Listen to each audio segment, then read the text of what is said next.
have a wonderful leader in the White House. We have control of the Congress and the Senate. We are seeing changes all across the country and states right now on election laws. And what I will say is that the RNC has not stopped since President Trump's victory. A little bit of a background. Last election cycle, I served as the National Field and Election Day Operations Director for President Trump. So those of you that were on this call last year when I was on, I was talking about the Trump Force 47 program and what we were doing for election integrity at the RNC in conjunction with the Trump campaign. Last election cycle, to give everyone context, we had 150 staff deployed across 18 states for President Trump's election integrity program. We recruited over 230,000 volunteers, 6,000 attorneys who helped us on election day and throughout early voting. And for all of our target counties and municipalities, for the first time ever, the RNC was able to get 100% coverage, or up to, I think it was 99% was our smallest one. But we had the best coverage we've ever had in any election cycle.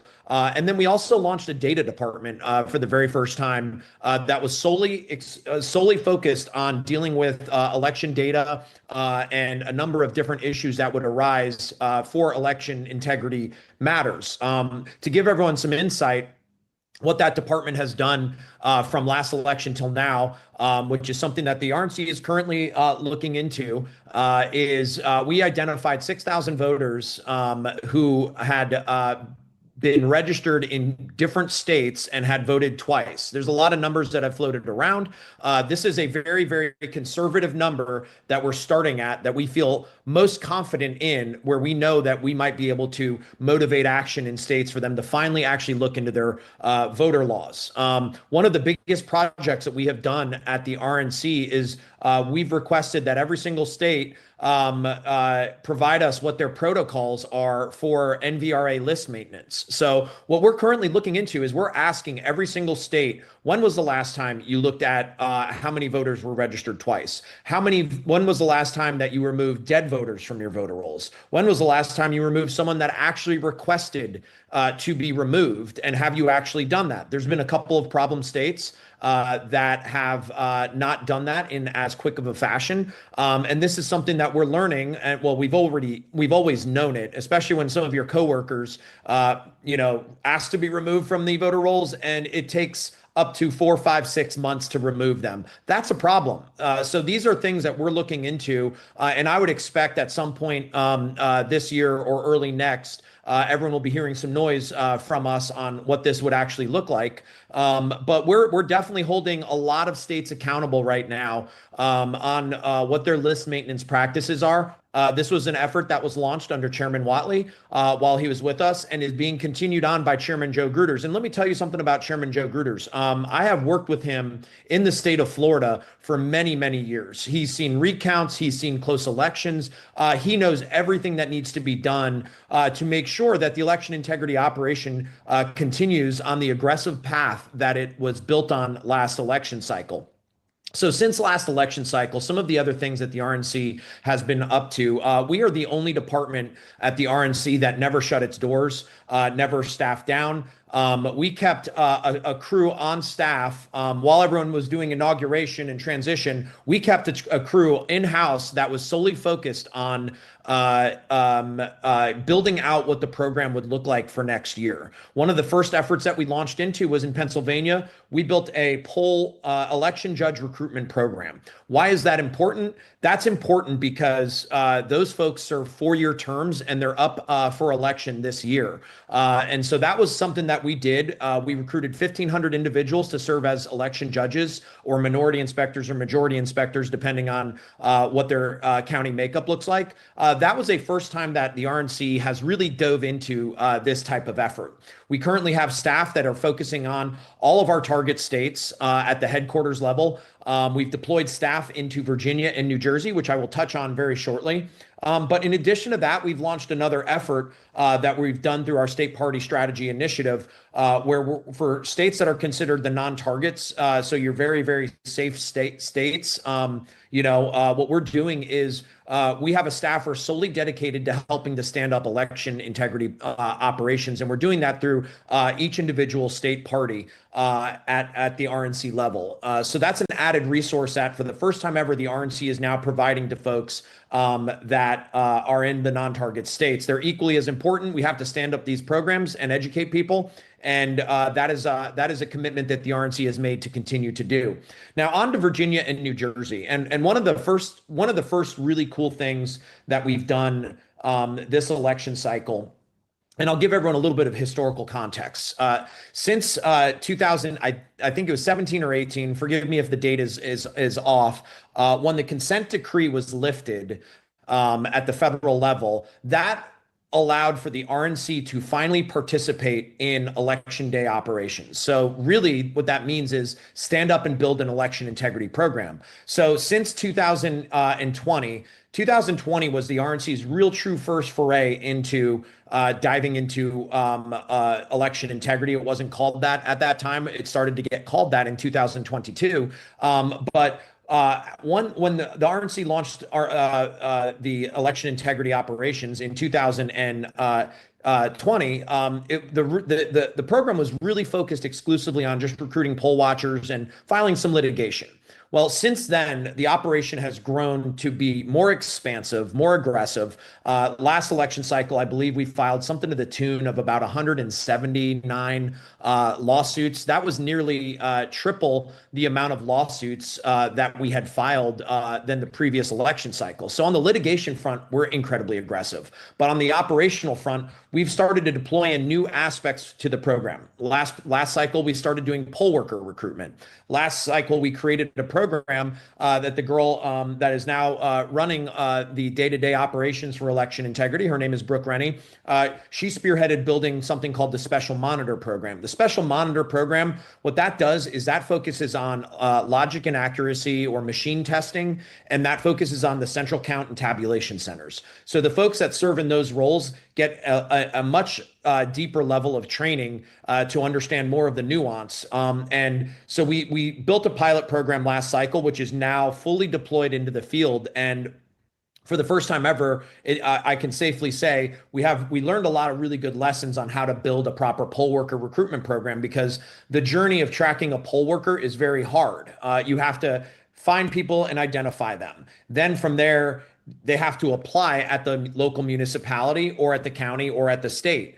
Then from there, you have to track to see if they've been hired. And if they haven't been hired, then we have to start communicating with the the appropriate elected official in charge to make sure that, or elections official rather, to make sure that they're actually hiring them. And in instances like Detroit last election cycle, we have a parity law. They are required to hire one Republican for every Democrat. Well, they didn't do that in the primary, and we sued, and we were able to, for the first time ever, get 600 poll workers in Detroit placed.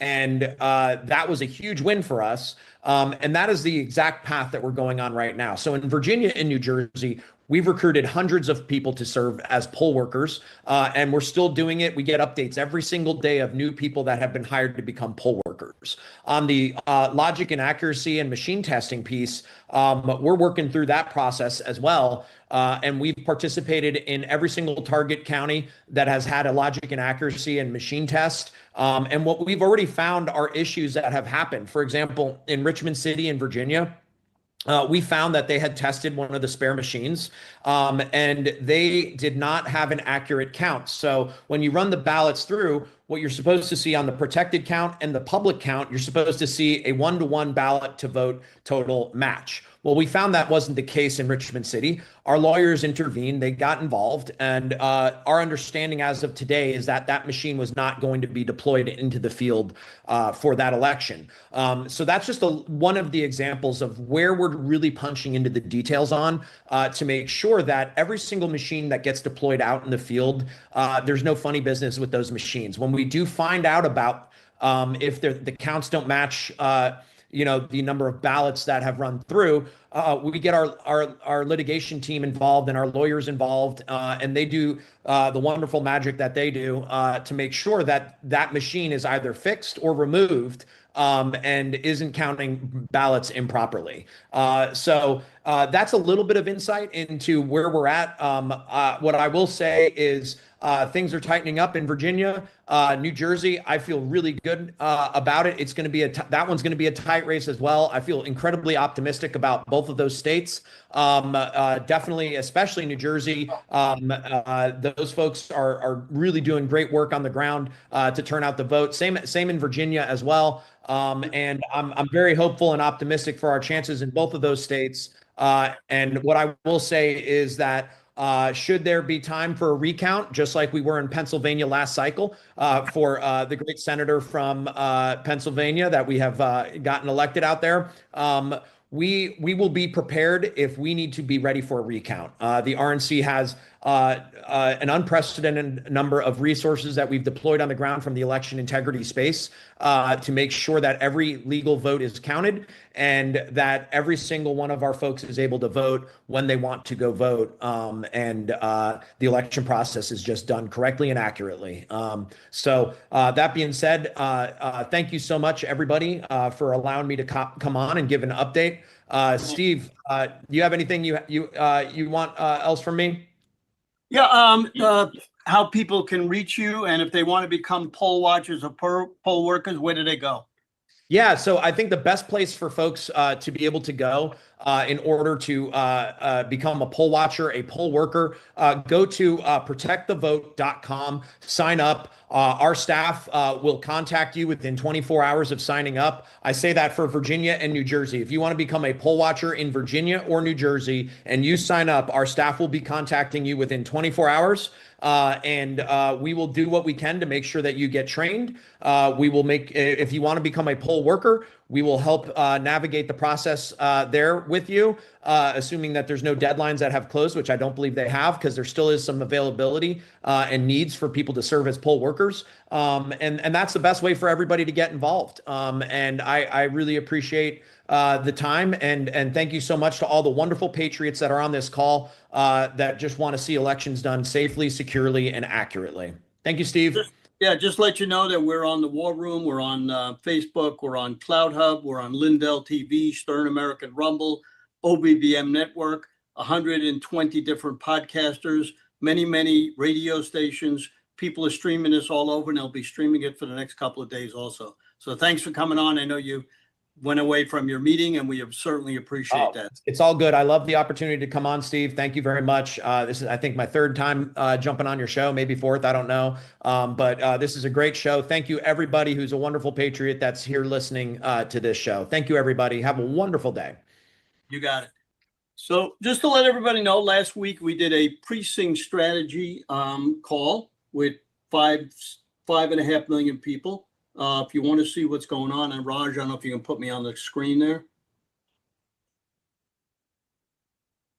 You're on the screen now. Okay, so if anybody wants to see this, they can go to Stern American Rumble. It's a 4-hour program, one person each state. It took us 2 months to do. A lot of information out there for those people who missed it. Again, it's posted on Stern American Rumble. Anything you want to see. It's also live on Stern American Rumble. A lot of people watching today. So very important. So the next thing we're going to do is going to show you a little, and by the way, there's just a little thing. We just got this up. President Trump endorsed precinct strategy. Dan Schultz came on for 10 minutes, and we always ask people to go to www.precinctstrategy.com, buy his book. Very important. Dan came on, told everybody about precinct strategy, and you know we always talk about precinct strategy on every time. We're going to show you a little commercial on our flag shirt. That's how we pay for this. We do not make any money on this thing. We spend thousands of dollars producing this. And go ahead, see if you can put that up, little advertisement, and then we'll get to Dr. Robert Epstein.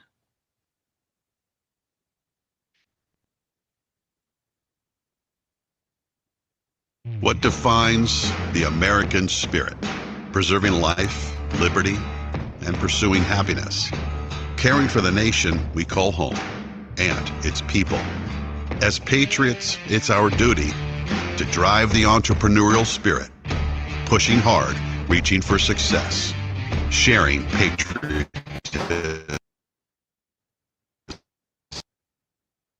The American American way of life is for all to live. Little technical difficulties, don't worry about that. So we're going to bring on Dr. Robert Epstein, senior research psychologist at the American Institute for Behavioral Research and Technology. In 2024, he forced Google to back off on its interference in the presidential election, in which gave President Trump at least 5 million more votes. Dr. Epstein, one of my favorite guys, come on down.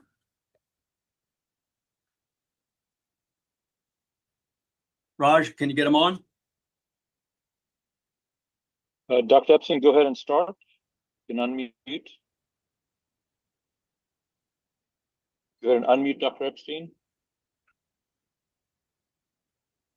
Click on the unmute button on the bottom of your screen, like a microphone icon. Okay. All right, got me now? We got you. Okay, great. A pleasure to see you again, Steve. Let's have breakfast again soon. I just want to give out 2 quick links, and I'll mention them again when I'm done. The first one is americasdigitalshield.com. It's americasdigitalshield.com. And this will show you the dashboard for the national monitoring system that we created to see the content that Big Tech is sending to real voters and real children in all 50 states, americasdigitalshield.com. And for those of you who are interested in learning how to use the internet to preserve your privacy, myprivacytips.com. Myprivacytips.com. I'll see them when I'm done as well. But the point is that we have made tremendous progress, my research team and I, over the past 12 years, in learning about the ability that big tech companies have to manipulate millions of votes in our elections without people knowing that they're doing it. And we have also, since 2016, we have been setting up larger and more sophisticated systems for monitoring what they do. And these monitoring systems make them accountable to the public for the very first time. And to give you an example, just one quick example of how we got them to back off, on October 31st of last year, just 5 days before the election, we found, our monitoring system found, that Google was sending out on its homepage, which is seen 500 million times a day in the United States, they were sending out 50% more go vote reminders to Democrats than to Republicans. Now think about that. Think about the impact that can have. That alone can shift millions of votes because you're telling Democrats go vote, but you're not telling Republicans. We went public that night, October 31st, and the next day, of course, we also told Google, and the next day, November 1st, 2nd, 3rd, 4th, and 5th, they stopped. They stopped that manipulation. That was one of 3 ways in which we got Google to back off on manipulations in the 2024 election.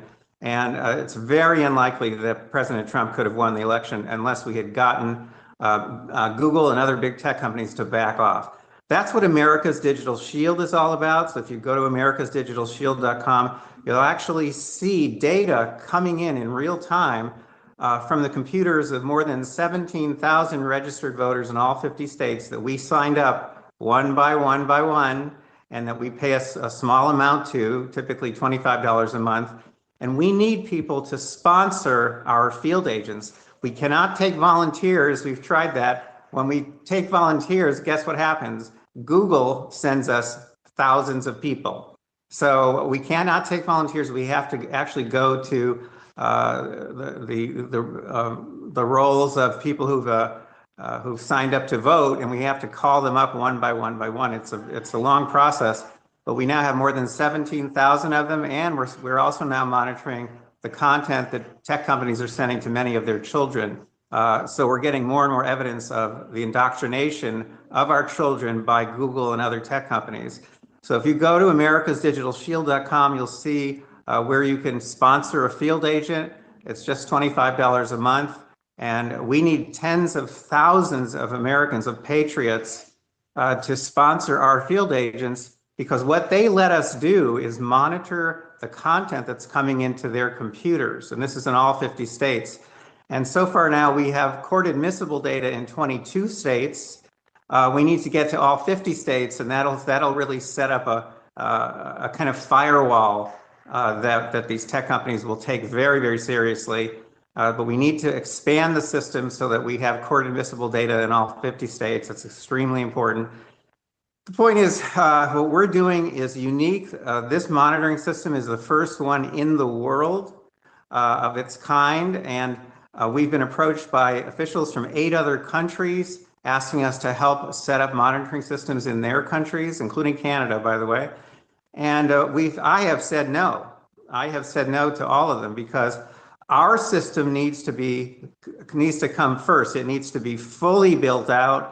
It needs to be made permanent. It needs better security. It needs tremendous security, because the more data that we have, that we've preserved from these companies, the greater the threat we pose to the kinds of shenanigans that they are perpetrating on the American public. So we have to grow our system. When our system is permanent and self-sustaining and secure, then I'm willing to help people in other countries, but not until.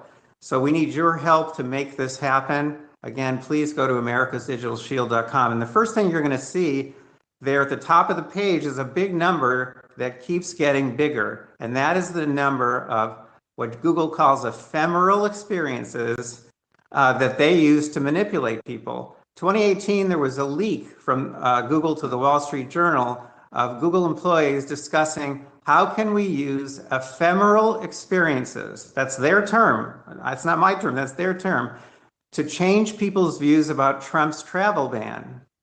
What are ephemeral experiences? Those are those brief experiences you have when you see search results, or you get an answer from an AI, or you see a news feed. All that stuff affects you, and then it disappears, it goes away in a puff of smoke. It's ephemeral. And that is why Google uses ephemeral experiences to manipulate, because normally it does not leave a paper trail.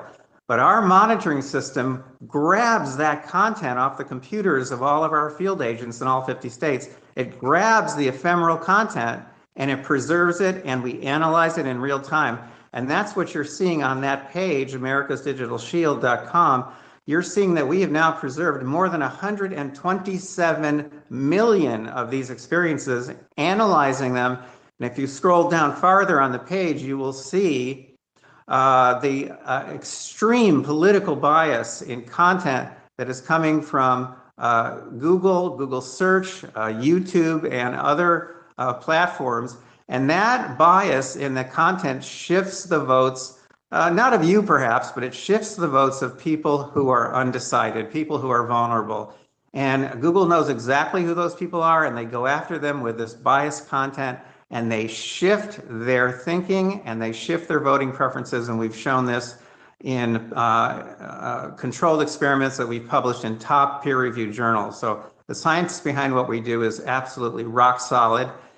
And again, now I'm going to repeat the 2 websites, and then I'm done. Number 1, americasdigitalshield.com. Please click on sponsor a field agent and help us keep this system we have of field agents nationwide. Help us to grow it, because the bigger it is and the more court admissible data we have, the more accountable we make these companies. And second, if you're interested in learning how to use the internet safely and not being surveilled 24 hours a day, please go to myprivacytips.com. There's an essay of mine there which begins with the sentence, "I have not received a targeted ad on my mobile phone or computer since 2014. So if you want to see how I do that, go to myprivacytips.com. Steve, thank you again. You're a good friend, and you're an amazing guy, an incredible energy, and most importantly, you're a good American. You're a patriot. I think I am too. I'm not a conservative, by the way, but I believe in this country. I love this country. I love our system of government more than I love any particular party or candidate. And so that's why, even though I'm not a conservative, I'm working very hard to make sure that we have free and fair elections, that democracy is not undermined by the big tech companies. Thank you. Thanks very much, Dr. Epstein. Next up, we have Lynn Taylor. She's president of the Virginia Institute for Public Policy. chair of the Virginia Fair Elections Coalition. Let's hear from you now, Lynn. Thank you so much, Steve. I really appreciate this invitation. As most of you know, Virginia's in the midst of elections for governor, lieutenant governor, AG, and our entire House of Delegates. There are also some elections for school boards and things like that. In Virginia, we don't have an election day. We have an election season because we have 45 days of early voting. Virginians began voting on September 19th. The Virginia Fair Elections Coalition began in 2021, and we have been running a campaign called VIP1, which is vote in person on the very first day that you can vote in person. Since we began in 2021, we have been doing it every year, and we're seeing the fruits of that campaign in the increase of early voters. So as of, I believe, yesterday, for around 400,000 Virginians have voted, which is twice as many voters as we had in the last gubernatorial election, which was in 2021.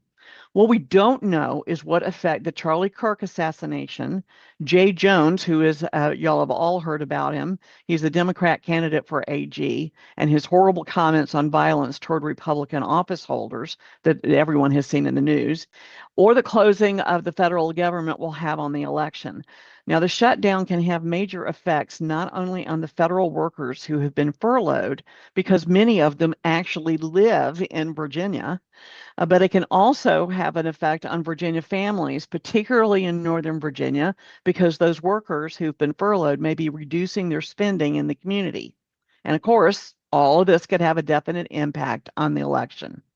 Last time Virginia had a blue trifecta, and make no mistake, that could be what we are headed for. Last time we had a blue trifecta, the election was in 2019. So they were in office during the General Assembly session in 2020 and 2021. At that time, they passed over 60 election laws that were geared to change our election processes. They gave us such things as 45 days of early voting that we've already spoken about, legal ballot harvesting. So if you want to go around and pick up everybody's ballot, you can do that right here in Virginia. Not only do we have no photo ID, you don't even need an ID. You can vote with your utility bill. We also have same-day registration and the like. Transparency in our elections is a travesty. So Virginia Fair Elections Coalition has been working on some of these issues since 2021, and we have been meeting every Monday for the past 4.5 years. One of our most recent challenges has been that the Department of Motor Vehicles now issues what they call mobile IDs that can be used for identification to vote, because our law says any government issued ID can be used. Now, understand, you don't need that to vote except for the very first time that you vote. Then you have to have a government ID. These can be used for government IDs. The problem is the polling places don't have the scanners that will read them. That becomes a real problem. So you can see we have some real problems and some major challenges that we continue to address. Now, if we get another blue trifecta, we will get all those things we've been able to stop over the last several years, like ranked choice voting, changing our parity of officers of elections rules. Right now, there is just as was spoken earlier in this meeting, you are supposed to have members of two different parties who are election officials, who are paid by the county or the city to be there. The challenge is that in those officers of elections, they would actually like to get rid of that whole parity thing, because they'd like all Democrats to be the ones who are running the show. We also may have a challenge with voting by the internet. So the Democrats in Virginia, in Fairfax County, Virginia, Fairfax County has 1/7 of all the votes in Virginia. It lies just outside of Washington, D.C., if you don't know the state of Virginia. And they used internet voting. They used in-person and internet voting in their firehouse primary earlier this year. Now, I understand it did not go well, but as we all know, that's never stopped them. So you see, this is a very important election, and we're deeply concerned. Now, I want to get to what you can do now. First of all, if you live in Virginia, you are a resident of Virginia, go vote. Go vote right away, just as soon. VIP 1, vote in person on the very first day that you can vote. I know that lots of people like to wait until election day. Here's the problem. If you go and vote on election day and you get up to the front and they tell you, oh, I'm sorry, you've already voted, you still get to vote, but it's a provisional ballot. Then you have to actually take your ID, proving who you are, to the provisional meeting in order to get them to actually accept your provisional ballot as a real ballot. Now, if they do, the very best that you can do is offset the vote that's already come in your name. So if you are actually voting earlier and somebody else tries to come in on your name, they can't prove who they are. So that means that your vote counts. So get out there. If you are a Virginia resident and a U.S. citizen, go vote right away. So the second thing that you can do is to sign up to be a poll watcher or an officer of elections. We specifically need officers of election. It's very important. Virginia has an election every year. And so what has happened is that a number of folks who have been working these elections are tired and they're not necessarily coming back out. So we need anybody and everybody who's a Virginia registered voter to please come out and sign up to be an officer of elections. Now, we do training on poll watchers and officers of elections every Monday evening at 7. And as soon as I get a moment, I can't actually do two things at once. I will put that link into the chat so that you'll have it. We also, so that's on Mondays at 7. On Tuesdays at 7, we actually do a deeper dive on some of the topics like same-day registration, the CAP, which is Central Absentee Precinct, in-person absentee voting, logic and accuracy. Next Tuesday, a resident expert, Clarabelle Wheeler, who many of you have heard of, will be presenting our training on same-day registration because it's a challenge, let me tell you. I will put those, as I said, I will put those into the chat so that you can get a hold of them. Now, AMAC Action, that's the Association of Mature American Citizens Action Division, just sent out an appeal to their 58,000 Virginia members, asking them to come out and be poll watchers and election officials. We need you. If you are a Virginian and you are an AMAC member, please take heed of that appeal. We need you to come out and help with this election. So as everyone probably also knows, there is a debate on tomorrow at 7 p.m. It's at Norfolk State University and it's being hosted by Next Star Media Group, which broadcasts in Virginia on WAVY 10. What we don't know is how good they're going to be about allowing other media outlets to also carry that debate. So, but that's coming up, something that you guys can watch, and we need your help. If you are a Virginia resident and you are a U.S. citizen, if you have not registered to vote, you need to. Oh, look, you can do it the same day that you vote. So you can get out there and do it all now because that's the way the rules are. So, yes. I'm just going to answer this one question if I could, Steve. To vote in Virginia, you have to be a citizen of the U.S. That is absolutely correct. You do. It is in our state constitution.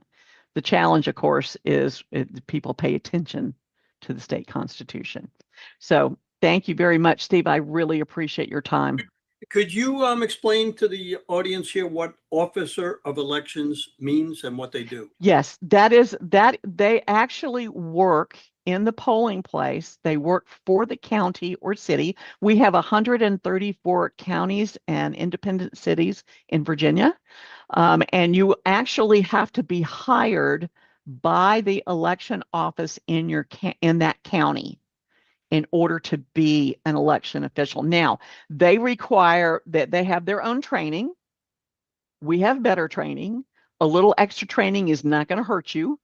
As a matter of fact, it's going to help you so that you understand what it is that you're looking for as you're an election official.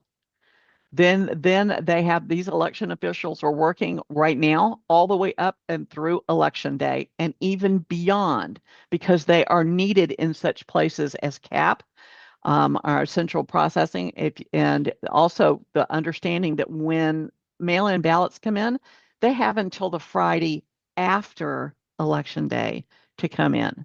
So there is plenty that needs to be done, and we need y'all now. Thank you very much. Thank you, Appreciate Steve. that. Appreciate your time. Next up is Johnny Vieira, founder of Votify Now, the election integrity app launched in 2021. Hey, thanks, Steve. Thanks, Raj. Appreciate you guys having me. I've put some comments there, giving some links.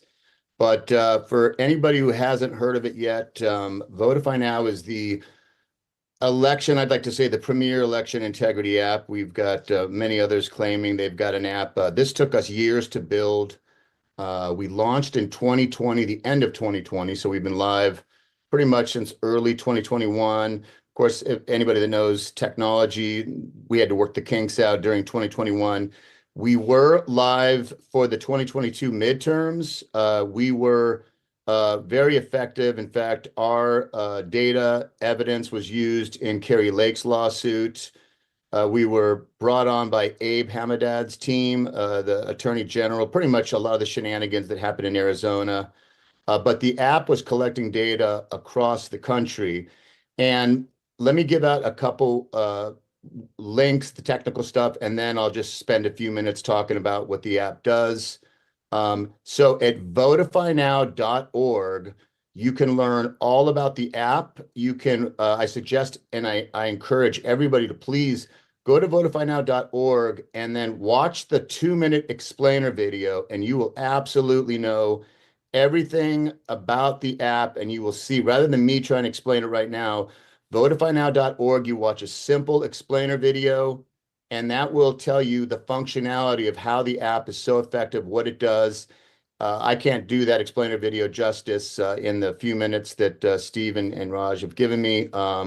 And, you know, everybody should do it on their own. Also on that website, you have the links to the Google Play Store for an Android version, and you've got the link to the App Store for the iPhone version. And after you watch the explainer video, we encourage people to then watch right next to the explainer video is the how to use the app video. Again, 2 minutes.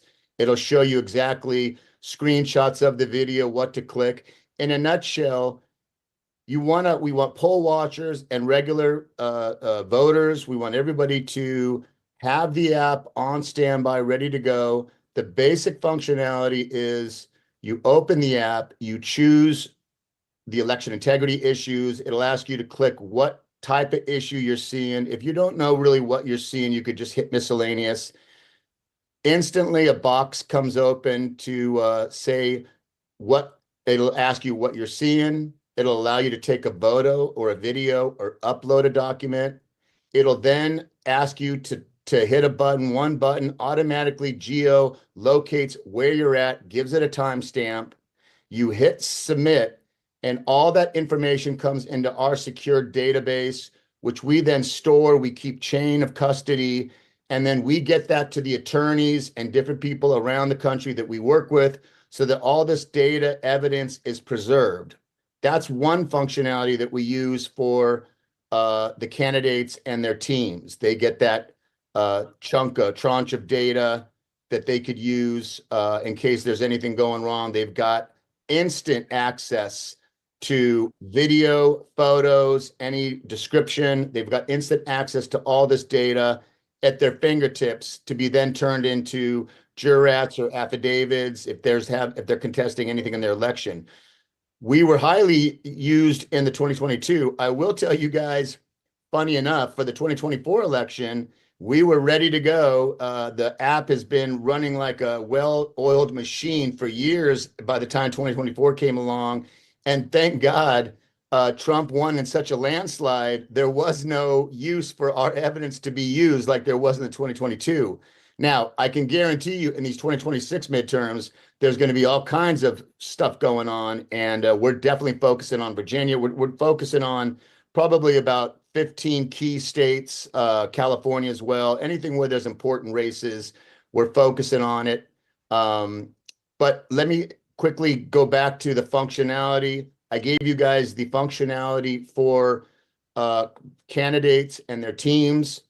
The way the app is great for just regular citizens like you and me and others or poll watchers, when someone submits an issue and hits send, one version goes into our secure database with all the details that's used for legal battles. Then a little more basic version of the incident goes onto our map that you can access on the app. When you open the app, you'll see a view of the country. You could zoom into your hometown, or you could zoom out and look at the country, and you will see all the dots on the map of incidents that are happening across the country. They're color coded, red being the most nefarious. Then I believe orange is a little more mild. We use AI to determine what type of incident we think we're viewing. Now, it's not perfect, but the reason why we implemented AI is because during election time, especially during election day or the days leading up to it, sometimes the incidents are coming in so quickly, it's very difficult for us to process every incident. So we use AI to take a quick view of it. And then, of course, we do the research afterwards when we have a little more time. But we needed something to assist us if, 100 incidents are coming in a minute. That's just too much for our team to process. We don't have a big team. I'm the founder. I funded it. I take 0 donations. This costs nothing. We don't think that anybody should profit from this type of stuff. I understand that candidates need to do, they need donations. We refuse all donations. We don't want anybody interfering. We don't want anybody thinking that we're making money off of this or that anybody could buy the data. Everything is absolutely free at cost. There's no cost for the app. But getting back to the colored dots, this is critical because any citizen can open up the app and hit the button that says view incidents. And when you click that, you'll get the map open up, and then you can literally see it. And just like on Zillow or Redfin, where there's like a map and then dots on it of a property, well, these dots, you could click the dot and then it'll open the description and the video of what you're seeing. The reason that this is critical is because when you're voting, we don't want anybody to just go vote at maybe a polling location where there's all kinds of nefarious activity. So if someone wants to see what's going on, they could open up the app. If they see a bunch of red dots and all kinds of craziness, like what happened in Arizona in 2022, I mean, it happened everywhere, but 2022 especially, you would see a certain county just plagued with dots, or certainly certain locations were plagued with red dots. People could read what's going on. Maybe they might want to change where they're voting or what they're doing based on what they're seeing. And this is all in real time. The moment somebody reports an incident, within about 5 to 10 seconds, that incident is viewable by the whole country so that everybody can get a view. Also, when someone is reporting an issue, our app is learning what type of shenanigans is going on, and it's sharing that data within the system so that it knows what to look out for, because there's usually patterns of what the bad guys pull. The app can also be used for early voting. Someone sees somebody doing some ballot harvesting where they're not supposed to, or someone is finding piles of dumped off ballots. They could report it. The app has multiple uses. It's not just on voting day. It's not just for poll watchers. It could be used by anybody, again, free of cost. Just to wrap it up real quick, and but by the way, I want to say thanks to Steve and Raj. Steve was the very first guy that I talked to.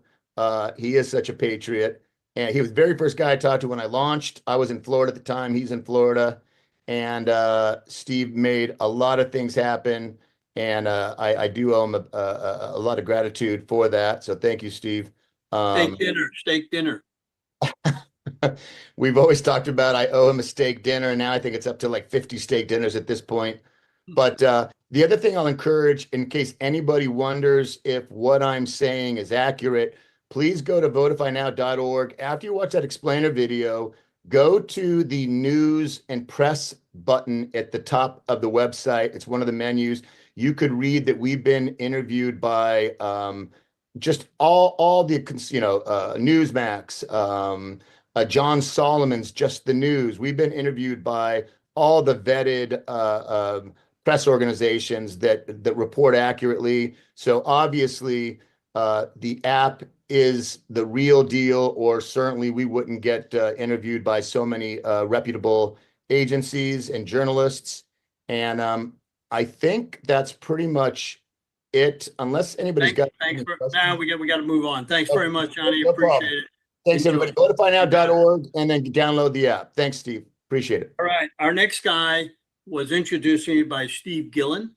And why this is important, because the next guy I'm going to introduce you to has the passion that I do, but maybe even more, is a little bit younger, so he can work a little bit harder. So we're going to introduce Joe DeBox from Long Island, founder of the America First Warehouse, one of the largest MAGA guys that I know, supporter of President Trump, America First podcaster. I was on his podcast the other day. Thank you very much. He's streaming us for the first time. So this is why it's important for people to introduce us to each other, because he could have 10,000 people on today. And every person we get on brings more information out and lets other people understand what's happening and getting the information out. So thank you very much. Come on down, Joe. I am honored and blessed to be part of your network, Steve Stern. There is nobody that I've come across in my short 63 years in the universe, because that's how big the universe is to me. It's only 63 years so far, and you have made a tremendous impact.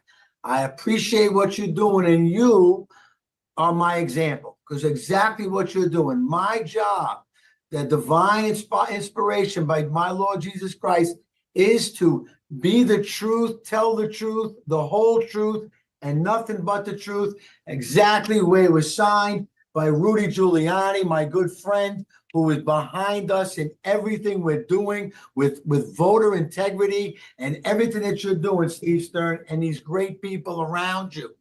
I must say, what we know about Virginia, Winston Sears is a Marine. We love her for that. We feel that she is a America First candidate. We have a big picture of her on the wall and the warehouse outside.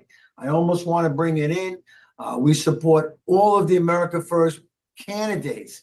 And it's easy to find out who they are with their voting record on some incredible organizations like the Project Civica out of New York. It was important for me to get behind and support whatever candidates I can that are not only interested in making New York great again, but to make America great again. So we built this platform, the America First Media and Television. It's where MAGA is made. That's right. This is where we manufacture and produce MAGA. And what we are concerned about is the people of these great United States, the people that the last administration have lied and lost. The same people in Virginia that are running your state, which I heard a few things just a few minutes ago. They allow elections to go 45 days before the election, after the election. Unbelievable. Why do we sit down in our backsides and let this happen? I will not do that anymore. My original motivation for God and country, my father was a Marine. My mother taught me all about Jesus. We lost a child, not me personally, my twin brother, identical twin brother, to the open border fentanyl poisoning of our 100,000 people and children a year. We lost our son. We reacted immediately when Donald Trump said he was going to do something about it. And why can't our elected officials do something about it? Well, first of all, in New York, what I found out that it's the good old boys club. If you're not in, you're out. The committee man strategy, when the county has 800 empty committee seats, you know what you get? You get DEI, you get Muslim representation, you get people that do not agree with us. And I say us, I'm certain we're all in the same category. If you're not, I apologize. I don't want to hurt your feelings, but I have the right to say and feel, and I will use everything that God has given me to get this country and save this country, just like you, Steve Stern. I did run and put on my flag shirt before, but my wife wanted me to make sure I was wearing the America First warehouse shirt, because this is the voice in the wilderness here for America is coming through here. We have tremendous support by these great men that you see behind me. And every one of these men have been here. Every one of these men, God has brought me in front of them. And I'm just a simple guy. I moved furniture. Joe the Box, it's my nickname. I moved furniture my whole life. I worked in this country to raise my wife and I, and our beautiful children turn into men. Now they can't buy a house here in New York.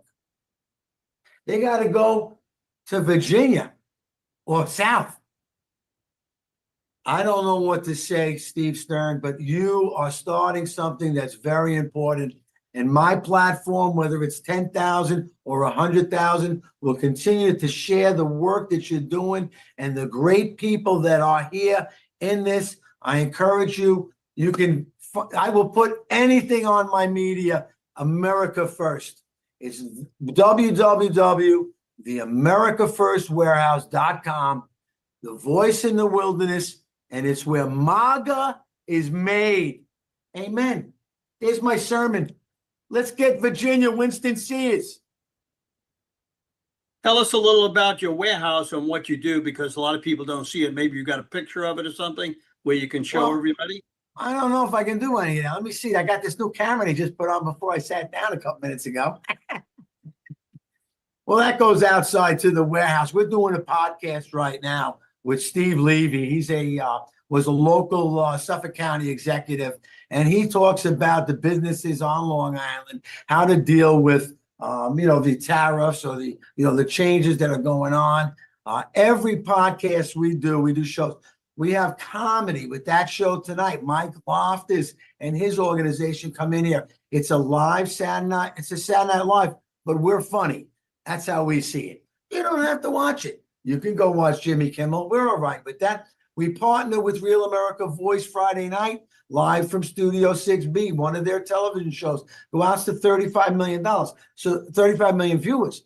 So they go, Joe, what's going on? I say, well, I'm with Steve Stern at the Save America project. We're trying to get Virginia, on the map, and what they're doing is terrible. I'm just saying, people come in. We're giving the platform for whomever and everybody we can.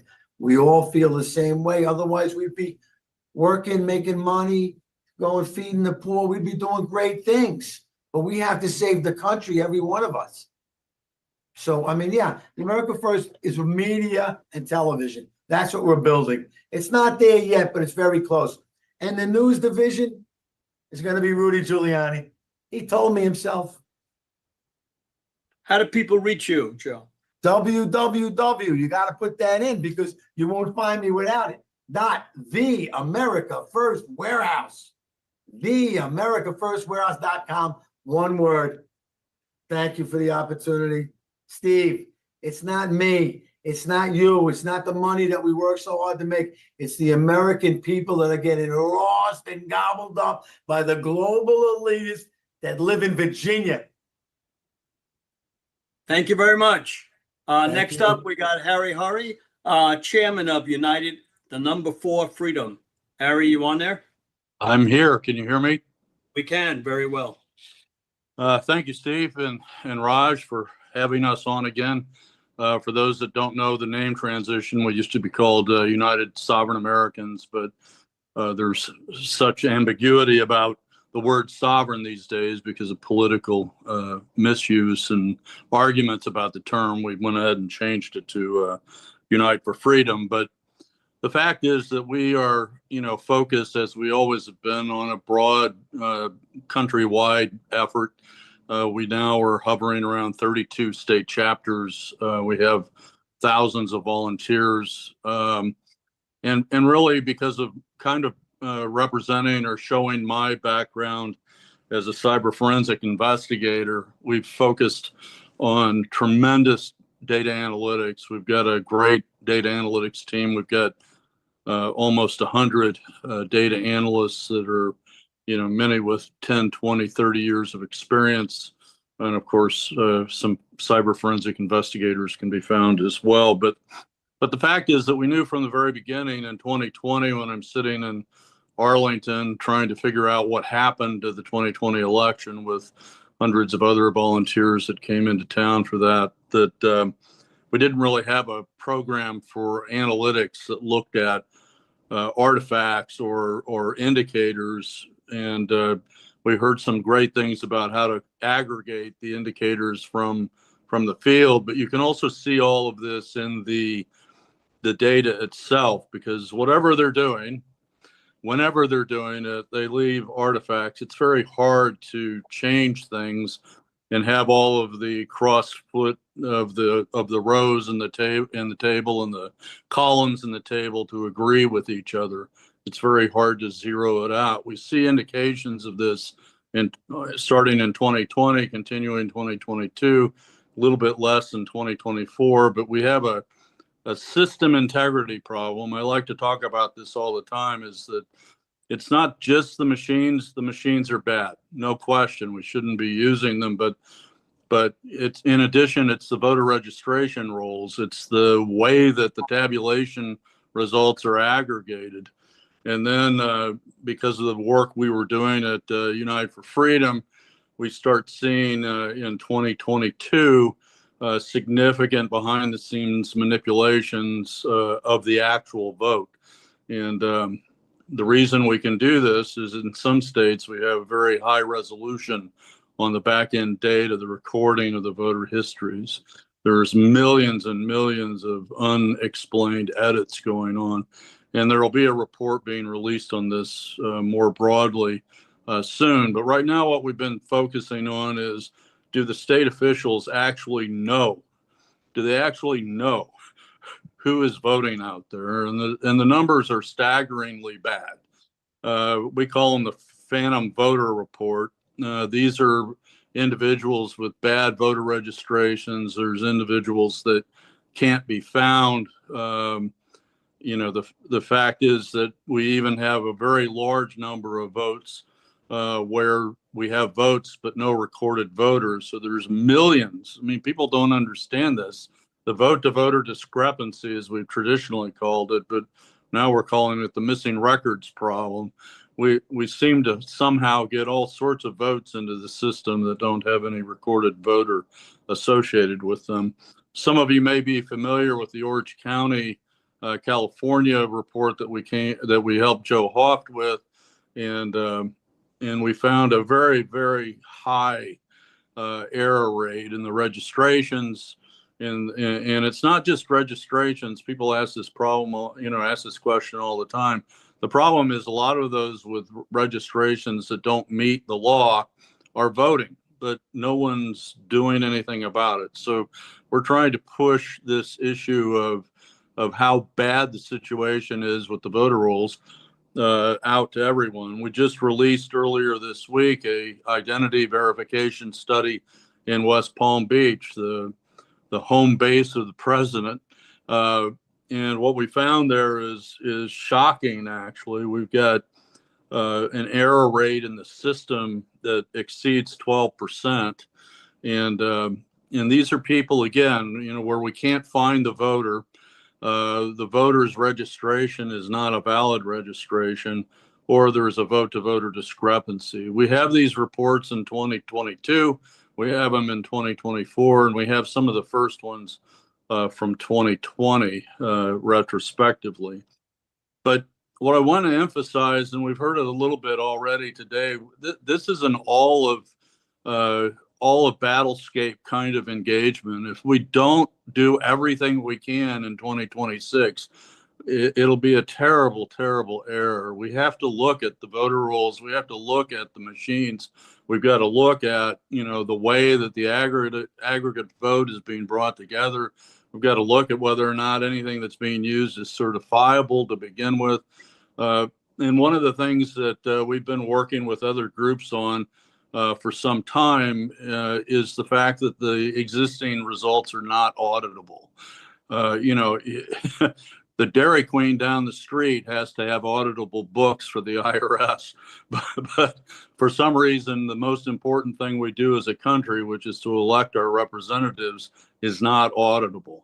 And we all know what that reason is. There's officials, bureaucrats, elected officials, nefarious actors in the background that choose to degrade the system. We have all sorts of narratives, about denying people the right to vote and whatnot. But the fact of the matter is, denial of the right to vote exists every bit as much in the other direction. When somebody votes that's not supposed to vote, it's a direct dilution of the vote. It's illegal, but we can't get the judges, we can't get the FBI, and to take any action on these things. This is starting to change, thankfully, under the current administration. We've been heavily engaged with Washington since the Trump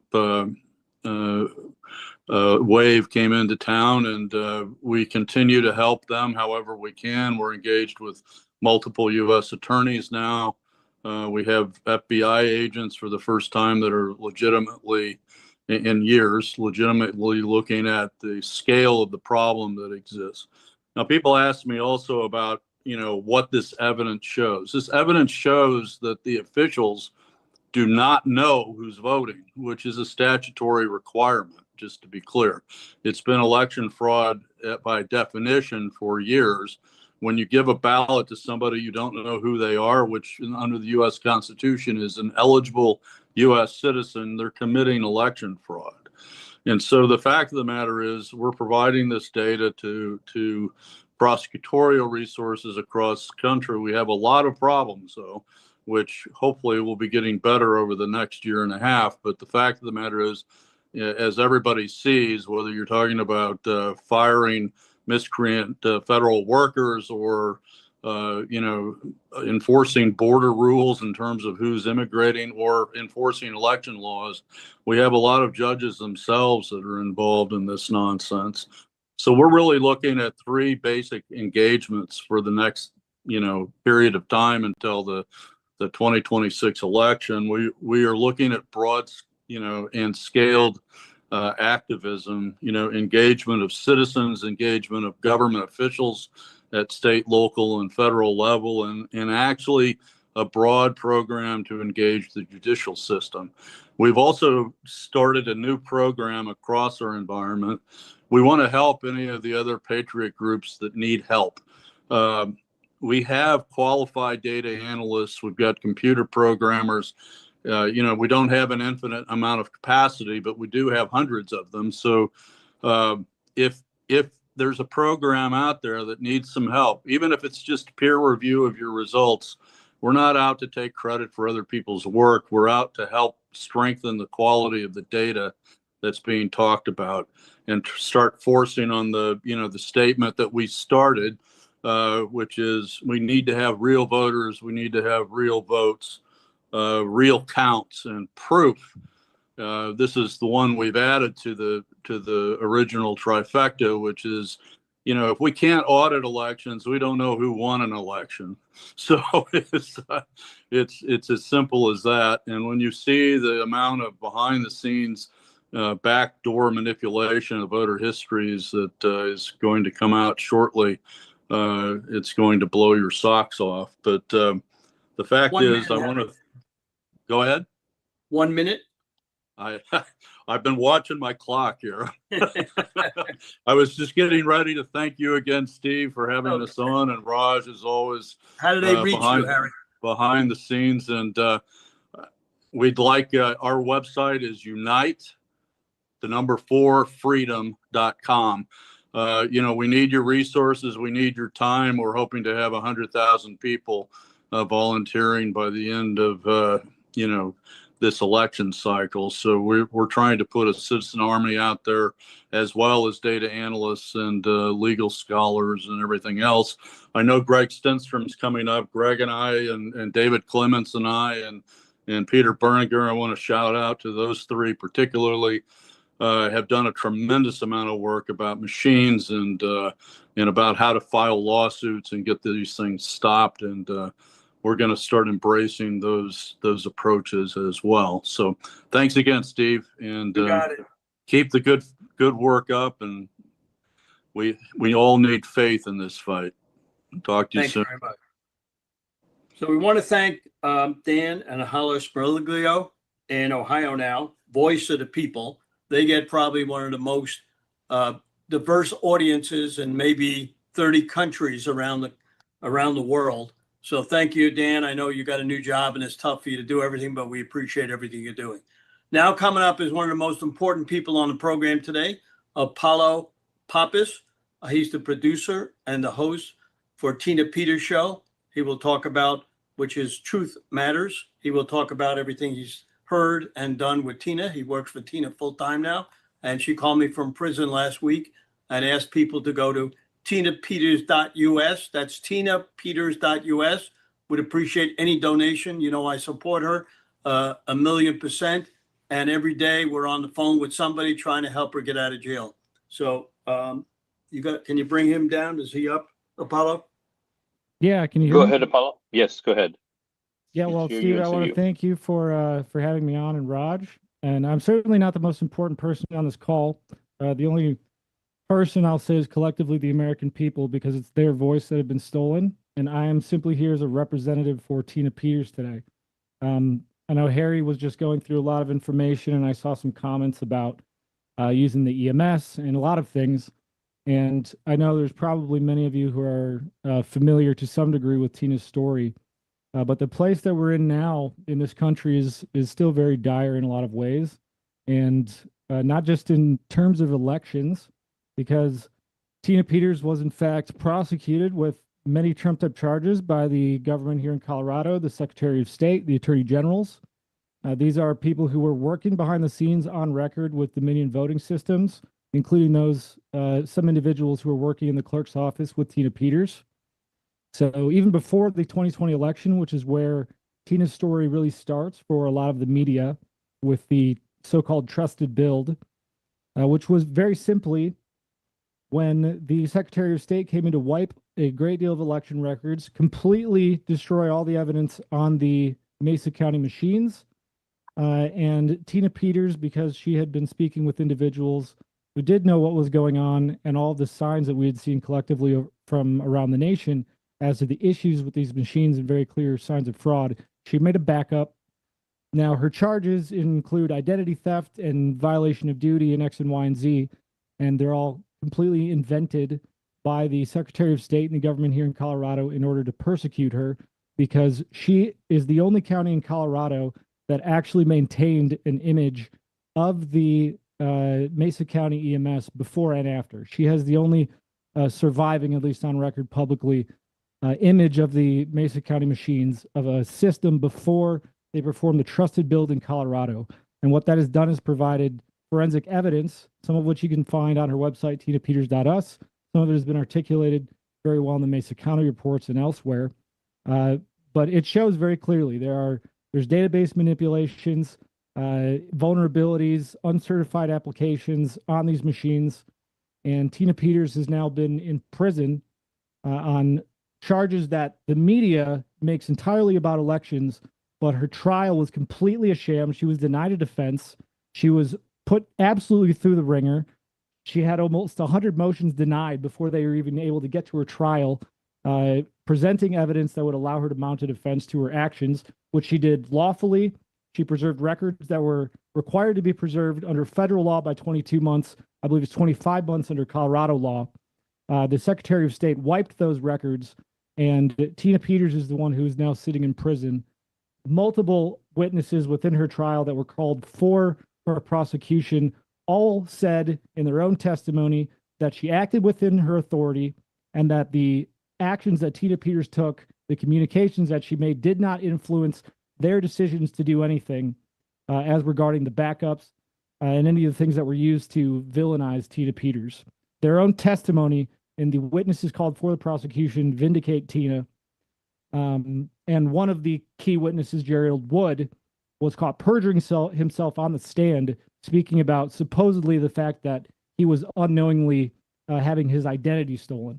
The entire trial is a sham. It's been now over a year. I believe it's 371 days that Tina Peters has been in prison, not simply because she was convicted on these ridiculous charges, but she has been denied bond. This is simply because she has been denied bond on appeal in charges that were given to her by an absolutely biased judge, giving her consecutive sentences totaling almost a decade for a 70-year-old woman, a Gold Star mother who was a model citizen who simply did her job following state and federal law.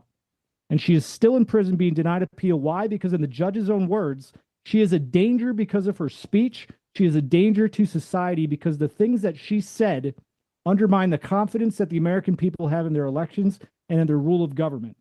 So this is not only a very stark issue for Americans in terms of elections, because this evidence has been seen by FBI. FBI and federal officials were communicated with from the government in Colorado going up to this. So they were aware of it. The evidence that Tina Peters preserved is related to a federal election. So these are federal election records. The supremacy clause was completely thrown out and ignored in her trial. And Tina Peters needs your help. There have been a lot of people who've been saying they're helping Tina, and I'm not going to get into details right now, but unfortunately it's not true. Tina Peters is still, despite Kash Patel and some of these individuals talking about the ending of weaponization, well, I hate to tell you, Peter Navarro is out of prison. That's a blessing for America because he shouldn't have been in there. Steve Bannon is out of prison. We've had progress on the J6ers, but there's still a lot of work to do. But weaponization is still happening because Tina Peters is still in prison, and she's still in prison because she is simply being denied bail. The judge made a mockery out of the Constitution, out of free speech, 8th, 9th, 14th Amendment. There's multiple aspects to this where Tina's rights were violated, but this is in the judge's own words. And that is, by the way, a violation of judicial canon. Colorado has 3 primary canons as it relates to the behavior of the judiciary. They are to act impartially, uphold their duty, and carry it out impartially without bias, and to maintain confidence in the government and the judicial system. Judge Matthew Barrett did none of those things, and Tina Peters needs your help right now. She has hundreds of thousands of legal bills that she has not been able to pay. Her attorneys have not been paid more than a little bit that we've been bringing in recently for nearly a year. John Case has been very patient. Peter Tickton and American Rights Alliance, blessed be to God, have come on, and Peter has come on as lead attorney, but he's agreed to be to go without pay entirely, and it's just said, don't worry about it, because she has all these other attorneys who've been working hard and they need help. So big ask right now that I have for all of you: Tina Peters needs to be out of jail. The fact that she has not been released on bond pending appeal is a travesty, to say as an understatement, for the Constitution in the state of Colorado and in the United States. The evidence vindicates her actions. So I'd encourage all of you, number one, if you are able to file a judicial complaint, you're fully willing to do that if you believe that Judge Barrett's actions violated her rights. That affects all of you as a citizen of America. And please, we need Tina Peters' name to stay in everyone's mind right now, because she's in a dangerous facility. She's being robbed of her voice, which is why she simply asked me, just keep my show alive. And we're doing everything that we can to get her out. But she needs your help. She needs her voice out there. The Justice Department needs to remember that while weaponization has been ended for some, it's still well alive for Tina Peters, who is still rotting in a dangerous prison with murderers and violent offenders. A 70-year-old woman who did nothing violent cannot repeat her offense because she no longer holds the position. And the charges were essentially shown to be bullshit during the trial. Pardon my French, but it's a travesty, and Tina needs your help. So if you can donate on tinapeters.us, tinapeters.us, you can find her legal defense fund. That's the big thing right now, because she's gone so long, and she needs to pay her attorneys so that she can continue fighting this. Her trial is going to stretch out most likely into 2027, just on her appeal. We're still waiting for a habeas filing and a ruling from the judge here in Colorado that hopefully will happen in the next month or so that she can be released on bond. But there's plenty of evidence that should qualify Tina Peters as a witness in a federal investigation, and she has not been pulled out. So we're waiting on the Justice Department to possibly do that. I don't know what's going to happen there, but Tina Peters needs your help, and she needs her voice and her name to stay alive, because she is still a victim of this government. And at this point, we are all Tina Peters, because if they can continue to do this to her, they could do it to all of you. Thank you very much. We appreciate that. We all know how we support Tina Peters. If you can, call the governor. Like we said before, maybe you can put this up, Raj. Call Governor Jared Polis, ask for her to be pardoned. 303-866-2471. Over 100,000 people have called already. We've shown this on every show that we can be on. There it is right now. I'll put it up for a couple of seconds here. We are telecasting through Steve Bannon's program today. Thank you, Maureen Bannon, for helping us get it on. A little bit late, but it's on, and we wanted to wait to put this up. We want to thank Rumble for putting us on the front page.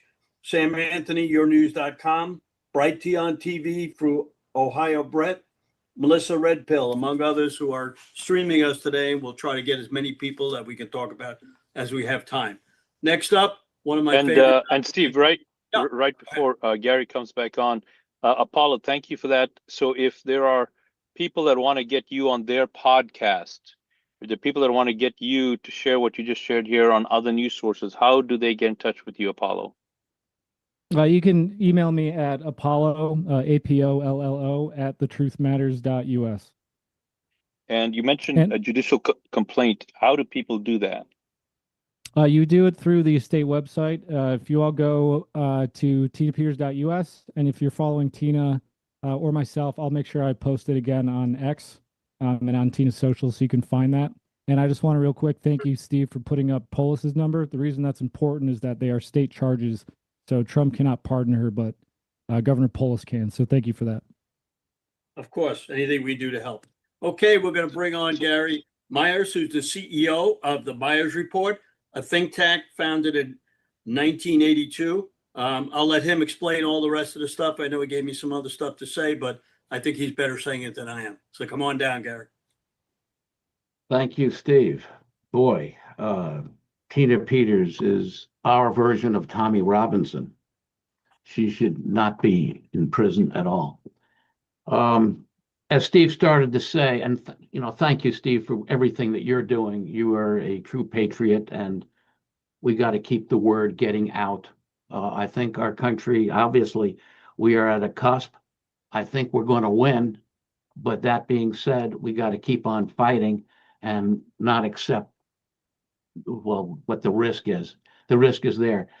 As Steve started to say, our group was founded in 1982. It is a think tank. We've got people from around the world who are participating, some of whom have been with us since the beginning. Everybody has specialties, areas of expertise. There are no academics. Everyone has an area of expertise because they were at the event, did the event, or did the original research that everyone else talks about. And we recently did 170 forecasts for 25 and 26 back in October, November, December. And so far, of 107 that of the items that we forecast that could be measured, we're hitting a 95% accuracy rate. Anyway, our group recently completed a study of election rules for all 50 states plus Washington, D.C. And we compared the rules that we have here with 36 other countries in South America, Africa, Asia, Europe, and Australia. We had over 30 people working on 5 different continents doing the research. The information that I'm presenting today is the results of this study and what is going to be coming next. The study compared 17 issues that related to voting. Citizens-only voting, same-day registration, ranked choice voting, whether or not they had it, in-person early voting, mail-in ballots, qualifying for absentee ballots, meaning that you had to have an excuse to have an absentee ballot, not universal absentee ballots, total mail-in ballot voting days, how far they were stretching out the election process, whether or not the state or the entity or the country accepts late ballots, except, of course, for UOCAVA, which has 8 days, ballot harvesting, which is the bane of our election system, that and mail-in ballots, whether or not the state or the country requires voter ID, whether or not the state or country has small precincts. Some states, some of the US states are moving away from this with counting and particularly with handling of mail-in ballots.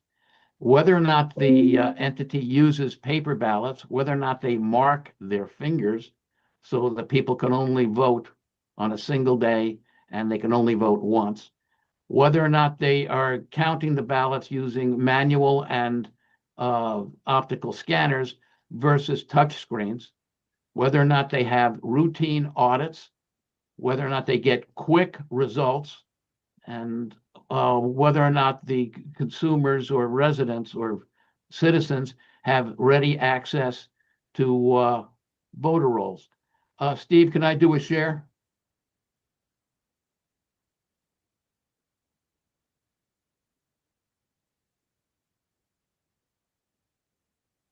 This is our latest study, and these are the updates. Basically, of all 50 states, we had a scoring system of 0 to 100. Of all 50 states, only 4 had good ratings, and most of the red obviously failed. Failing means they had a score of 64 or under. Compared to the rest of the world, we don't look good. There are only a few places that are worse, that are as bad, almost as bad as we are. But the fact is, our score of 59.8 was the worst of the countries that we surveyed. You can see how it looks for our states on an individual basis. Only 4 are looking good. Most are marginal, and way too many are just failing. Compared with the overall average of other countries, which had an average of 88, we scored 60, or actually the US had 59.8 versus 88 for the African countries we studied, 88, 85 for Latin America, and so forth.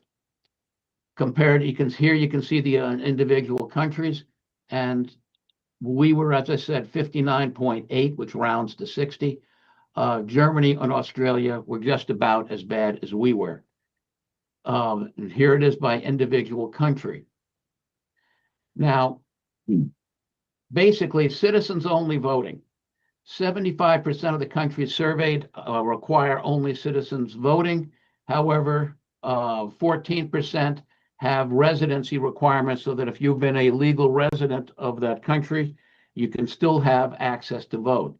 Whereas 92% of our states say that citizens only are required. You have to be a citizen in order to vote.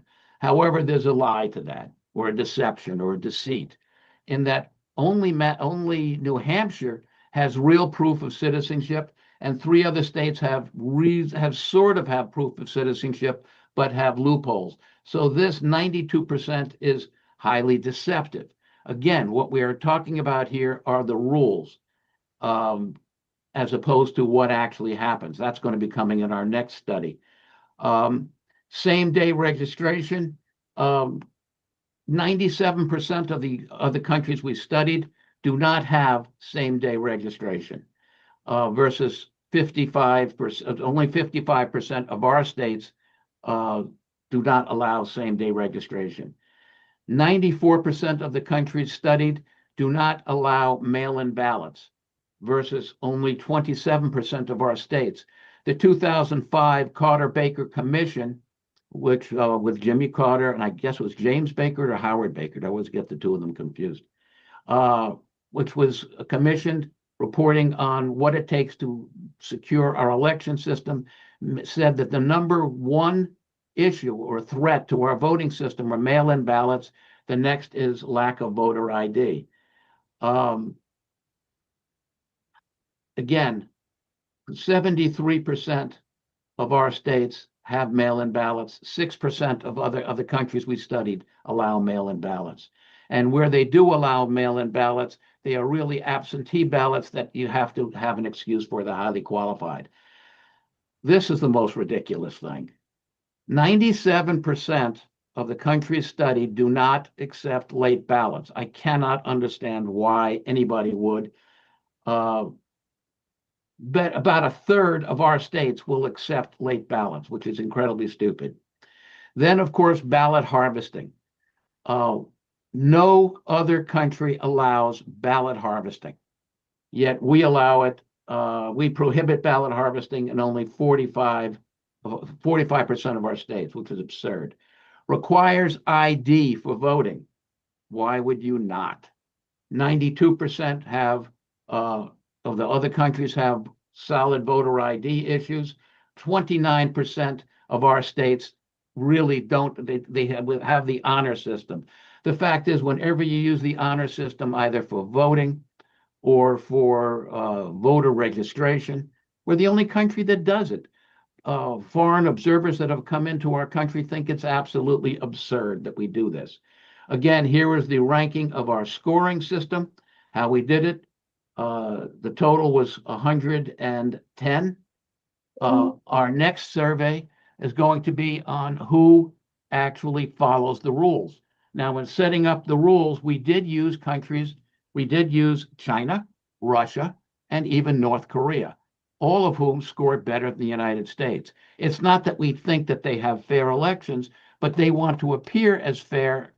So therefore, what they do, they have rules that make them look good, and that's why we included them in the benchmark of our grading system. That's basically it. Does anyone have any questions? Thank you very much. We don't get questions. It'll be in the chat, so we certainly appreciate it. Next up is one of our favorite guys, repeat guest, Greg Stenstrom, Patriots Online. Come on down, Greg.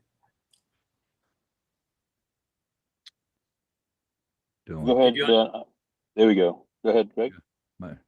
Just so you know, Raj, my video goes off for no reason. So if it goes off, I'll put it back on. Just let me know. I may not be looking at the screen. You're good. Keep your nice radio voice going, man. It's a great sure. DJ voice. It's awesome. Is that better? You're good. All right. Thank you, Steve, for having me on. I've been watching the previous guests. I appreciate the shout out from Bill Allen. Paulo, that was a great update. And Gary, thank you. Very, very illuminating. So I'm just going to give a quick update. Thank you. You're welcome. Thanks, Gary. So I'm going to just give a quick update.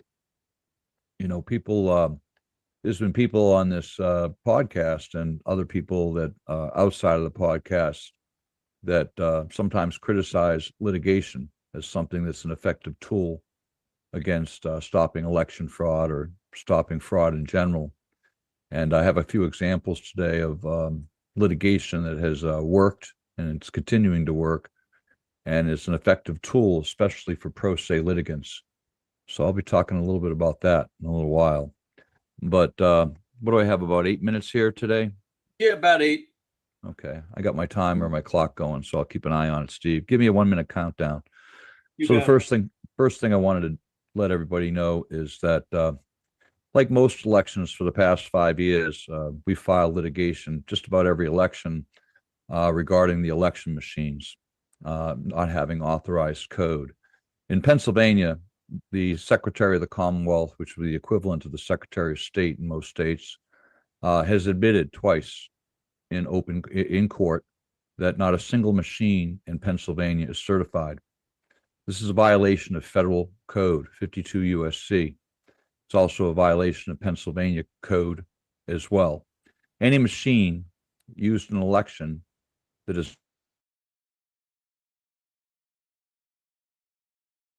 we've challenged this in almost every election, and we finally got an answer in the last election from a federal judge that said, even though they admitted that there was fraudulent code on the machines, they admitted it, that it was speculative whether they would cheat or not. So that's a violation of black letter law. It's also a violation of jurisdiction. The judge had no immunity or discretion to make that ruling, and she'll be answering to that very shortly in other litigation that will be filed. But in the meantime, I filed case CV 2025-009036 in Delaware County. It's Stenstrom versus Delaware County Board of Elections and the Director of Elections, James Allen. And in a nutshell, I tried to make it simple as I could this time. People have talked about hash codes and machines and so forth. And there's a test, and it's required by almost all of the manufacturers. This is Hart into Civic, but it's also required with Dominion, required with ES&S, required with other code. It's called a software validation test, SVT. And an SVT is what's run. It's in the EAC, Election Assistance Commission. It's in the NIST lab. It's also in all of the state certifications that the requirement, black letter law, to use machines, a software validation test must be run, period. Software validation test, at the end of the test, just outputs, generates, poops out a one-page document. The one-page document says what's allowed to be there, what's allowed not to be there, and it has some fingerprint codes. They call them hash codes, and people have got wrapped around the axle on what those are and aren't. But the bottom line is the software validation test basically poops out one page, and if the page doesn't match, the law says it can't be used. So we went to the software validation tests most recently in Delaware County. And what the Director of Elections there has done, and most other people have done that are actually even running them, is they ran their own test.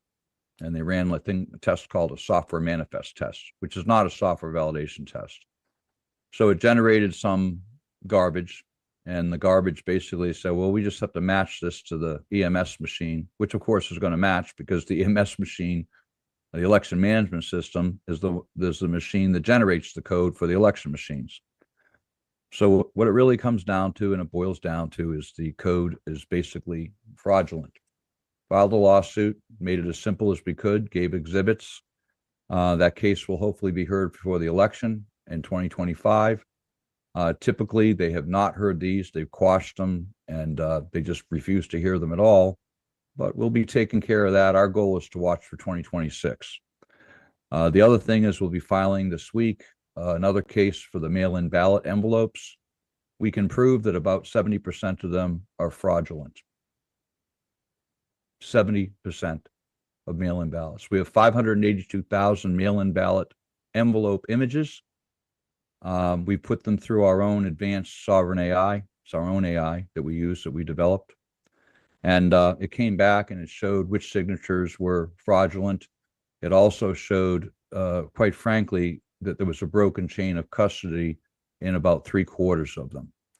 We've done other analysis. We've suspected this before. We've tried to justify it, but this is the first time we have an advanced AI system that has created a forensic record up to ASTM standards that shows that the mail-in ballot envelopes are fraudulent.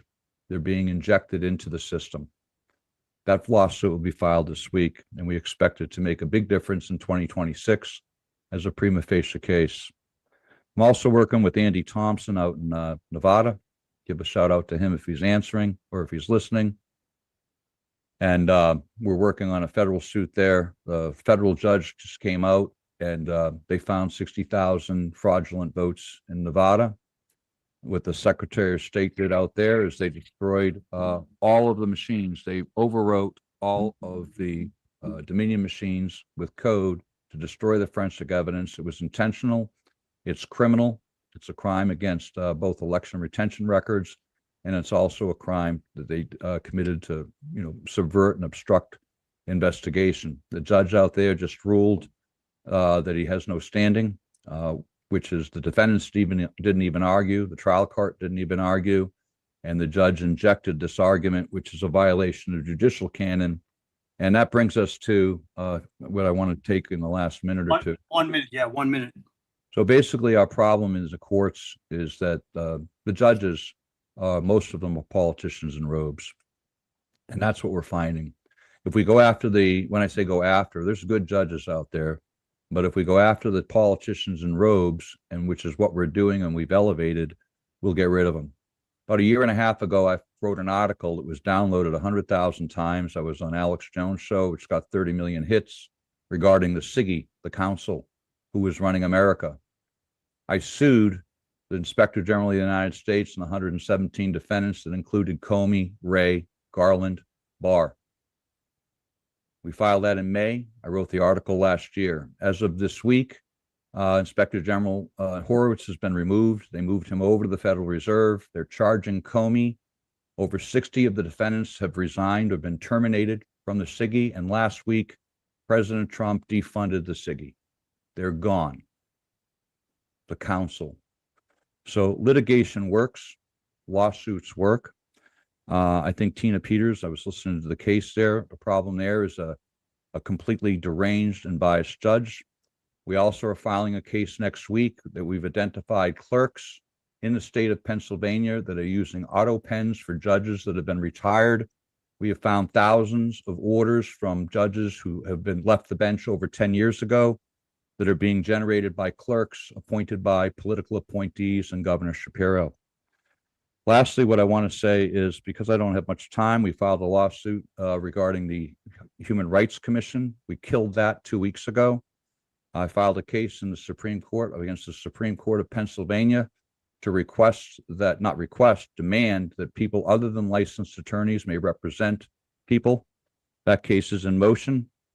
And lastly, what I'm going to do is, because I don't have much time, is you see this. We're out of time. We're out of time. Well, wait a second. Just give me one more Go ahead. second. Go I got ahead. Patriot.online here. And what I wanted to say is, people give me prayers all the time, but donations count. We're at a point where some of us, I've seen other people here drop off, and I've been working with Patriots now for quite a while. And quite frankly, I'm making food decisions. There's a donate button on Patriot.online. And while I appreciate your prayers, this is a very expensive endeavor. And now that people think elections are okay, people I know right here on this call who I speak to, and myself included, are just basically being choked out, and we're not being funded. People have dropped off, and I need people to hit that donate button at Patriot.online. And I don't care if it's $5, $10, $100, $1,000. But what we need, and I feel like sometimes people they go to church and they don't want to hear about, donations, but without them, all this work is not for naught, but you're choking us out. So Patriot.online, hit the donate button. This is a very expensive endeavor. We're making progress. Litigation works. Thank you for your time, Steve. You got it. Thank you for coming on. I want to thank Dale Richardson from Canada for streaming us today. Danielle Walker from Louisiana, Jeff Dornick from California, Doug Hagman up in the Midwest. S.G. Annan does a fantastic job. Our next guest is Ned Jones, Deputy Director of the Election Integrity Network. Come on down, Ned. Hey, Steve. Thank you very much for having me on today. I want to talk about a project that we're working on and all of you can participate in. Actually, Cleta Mitchell, our founder, was supposed to be here today, but she is at the Supreme Court listening to the oral arguments on a very important election case. It's the candidate versus the state of Illinois on the extended period of receiving ballots. Illinois allows 14 days after the election, and so this case has worked its way to the Supreme Court.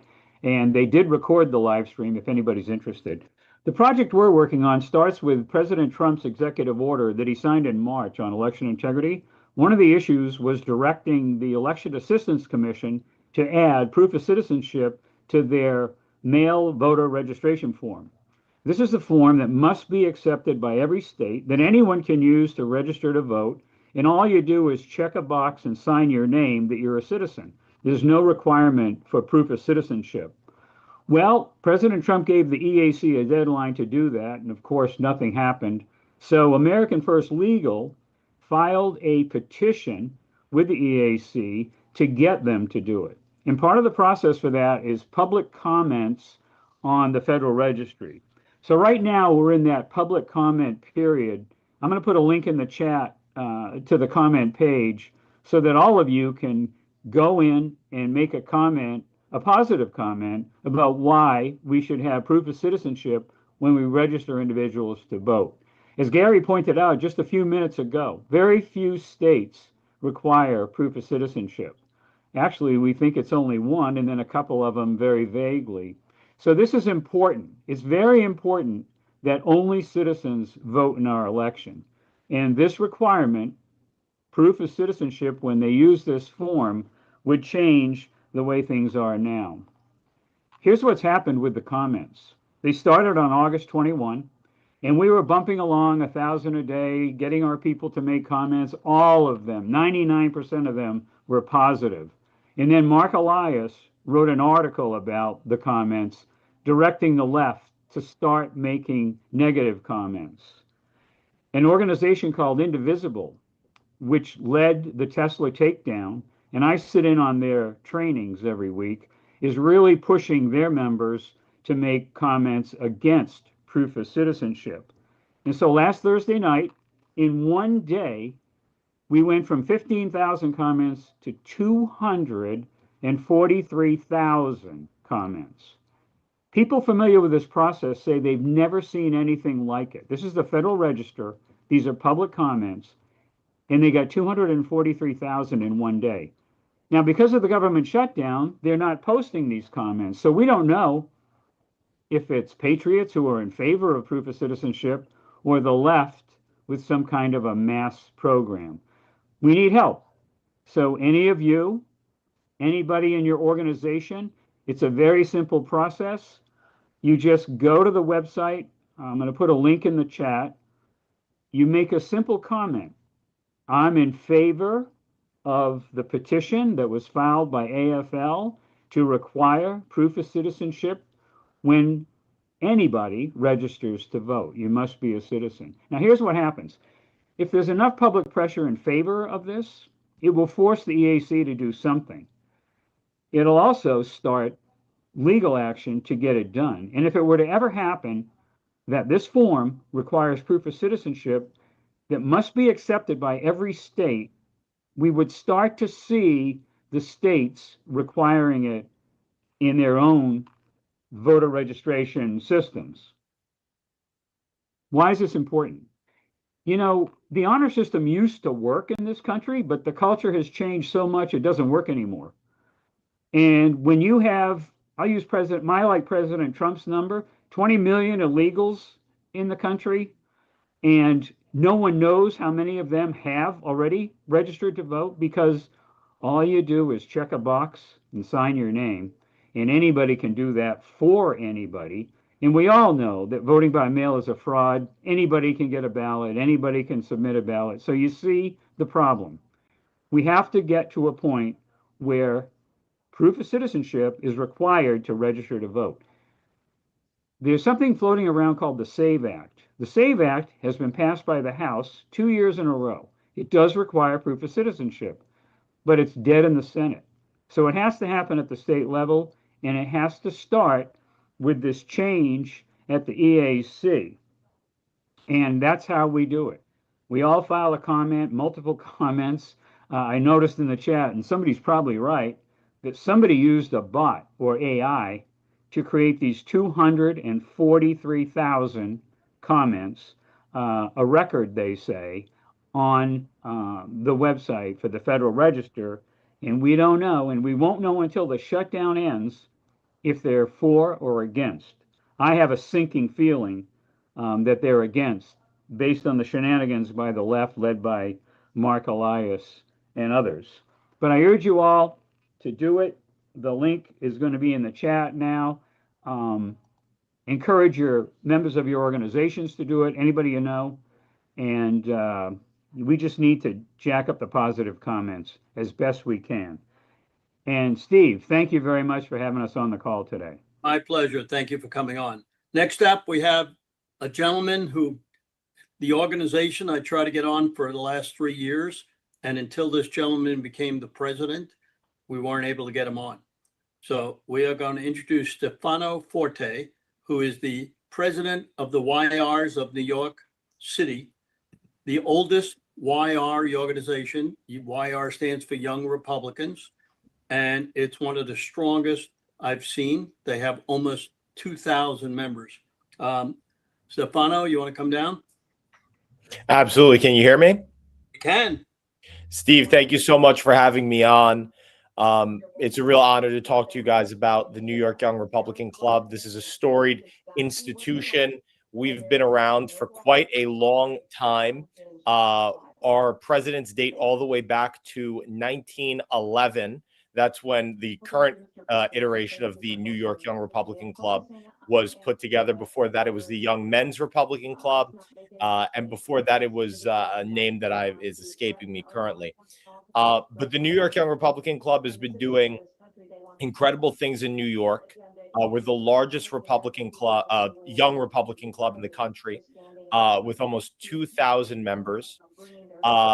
And we're not just doing social events. We're not just doing things in order to get young conservatives together to grab a drink. We're doing real serious campaign work. We sent over 100 people to Bucks County last cycle for President Trump to knock on doors. This cycle, we have been going out for our city council candidates to help get them elected in their districts. And we have truly propped ourselves up to be a parallel structure to the party here in New York. We have taken the energy from these young conservatives and harnessed it into very serious deployments. So, for example, last cycle, we went 4 for 4 in our primary elections. We went undefeated. And the point of this club is not to just endorse every candidate that comes our way. The point of this club is to seriously pick our spots, know where we could do the most damage, and go and knock on as many doors as humanly possible. Our campaigns chair deserves a very big shout out for that, Mario Nicoletto, who I think might be on the call today. If not, I'd love to get him on board and talk to you guys as well, because he has a lot of really great stuff. And from what we're looking at now, I think somebody might not be on mute. Ned, I think you might be still speaking. Raj, you want to mute everybody and then unmute a couple of people? Sorry. Go ahead, Stefano. Ned is Go ahead, Stefano. Great. So, we, like I said, 4 for 4 in our primaries last cycle. And one of them is the most interesting that I'll talk to you guys about. We had endorsed a candidate who was running against the county chair in Brooklyn for city council.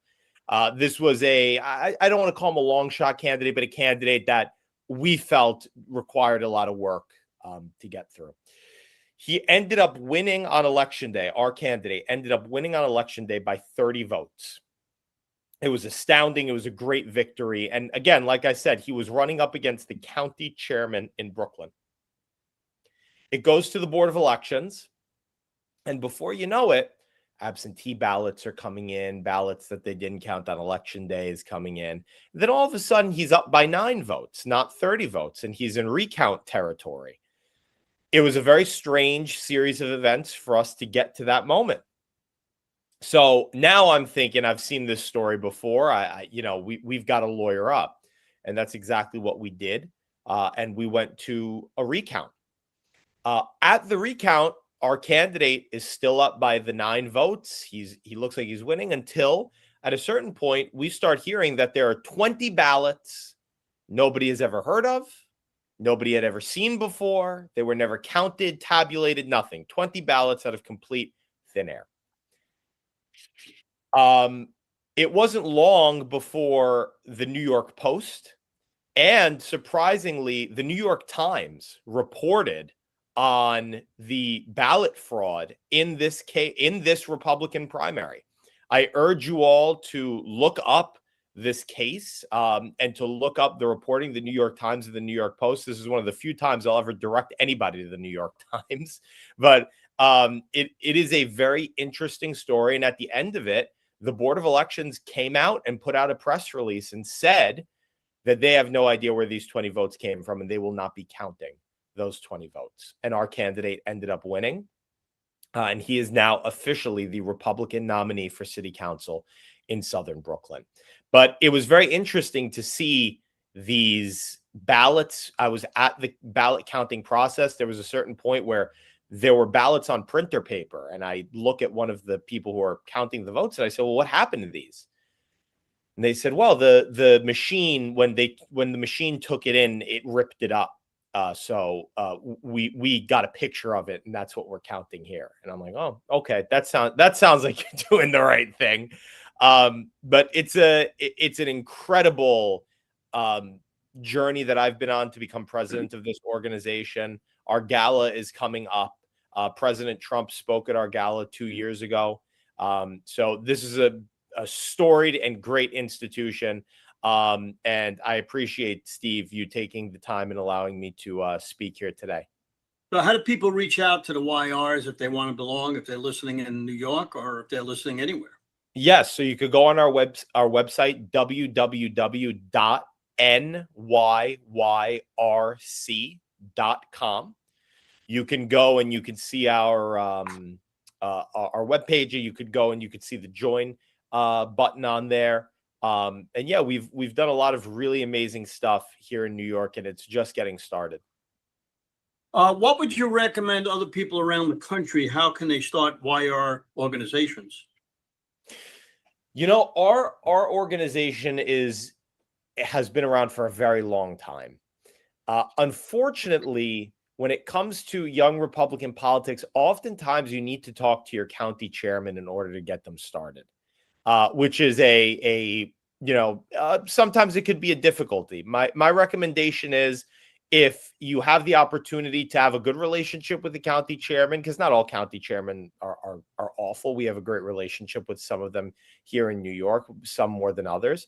I would go to the county chair and see if they would be willing to start a Young Republicans. Go online, because there may be a Young Republicans in your area already. But my best advice would be, if you're coming across obstacles, if there's brick walls put in front of your face, if people don't want you to do this within the establishment party structure, I say you tear right through that wall. Do it yourself.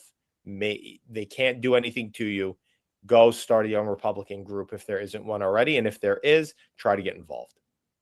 Thank you very much. We appreciate it. And thanks for taking up, I know you are a busy guy, so thanks for coming on. Raj, you got it. Raj, couple of things. Our next election security thing is going to be in about 3 weeks. And also, we're going to be doing it for New Jersey. Now, the reason we're doing it for New Jersey is there's a big election up there. It's probably tied at this point, from what I could see, for governor. That's going to be one of the most important elections that we can have.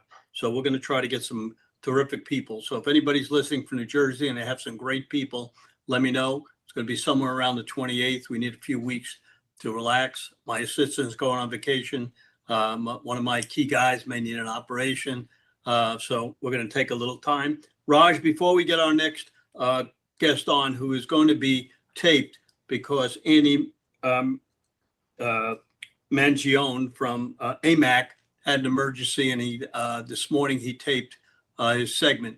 So Raj, you want to come on and say a few words? Raj is the co-host here. He's up in Rhode Island, working hard for one of the candidates up there. Go ahead, Raj.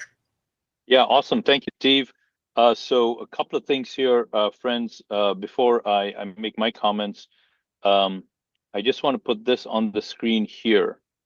So hopefully, and I know connection might not be super great, so hopefully you can see on the screen. And we can see it well. We can see it well. Good.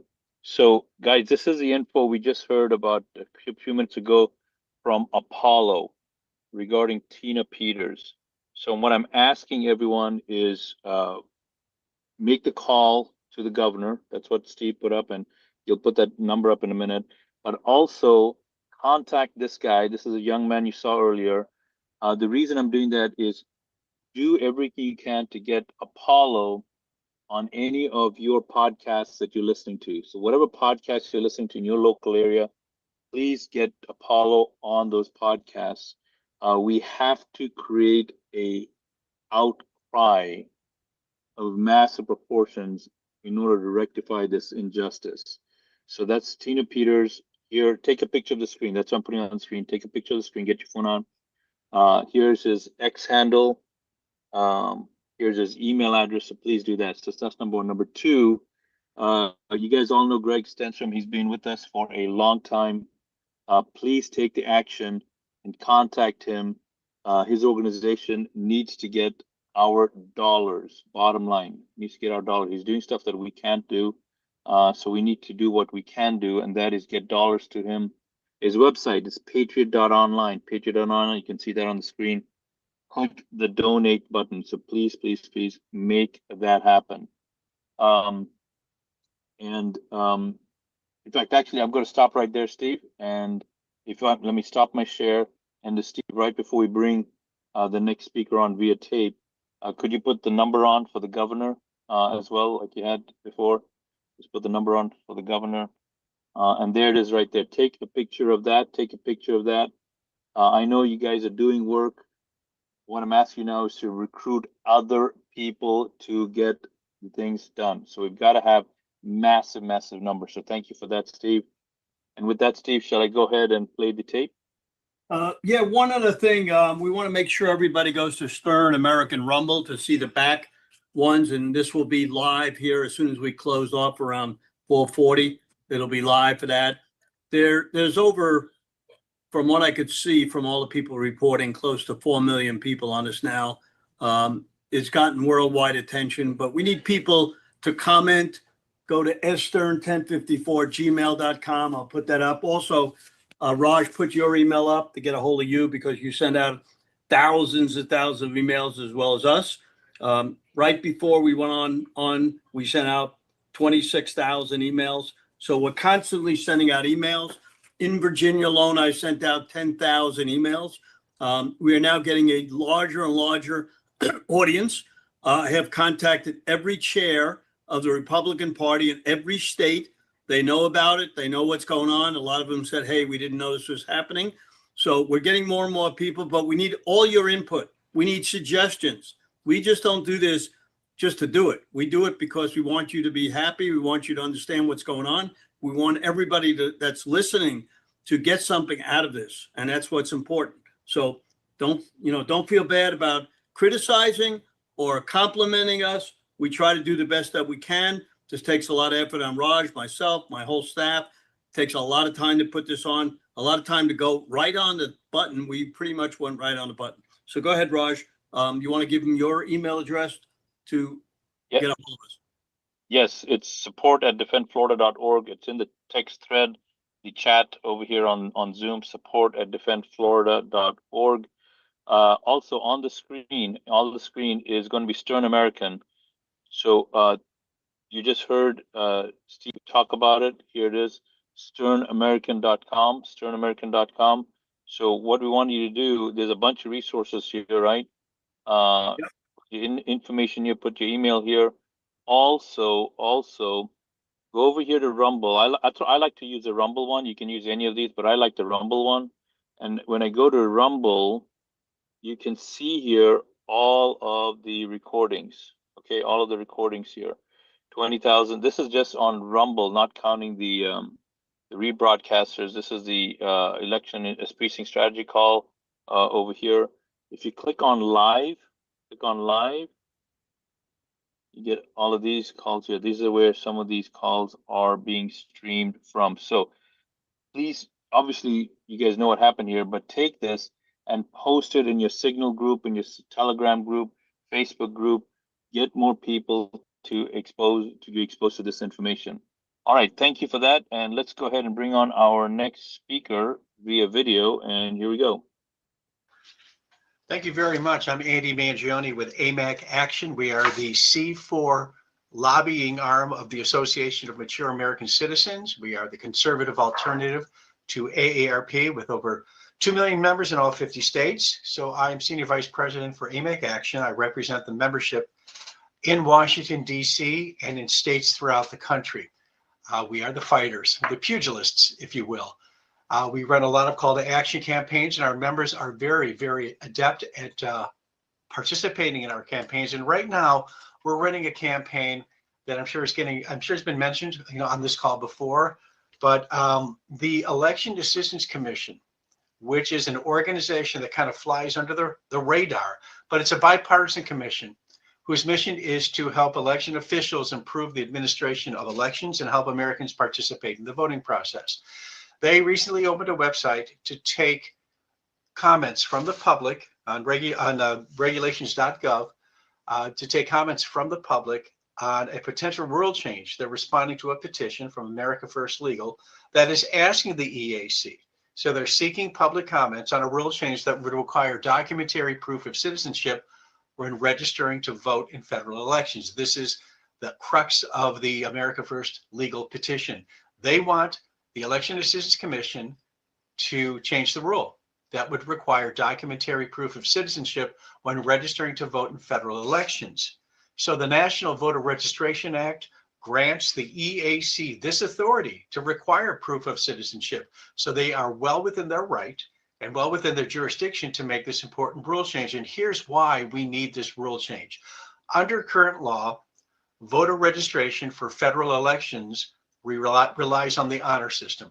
Applicants just check a box attesting that they are citizens, and this needs to change. And this rule change potentially would change all of that.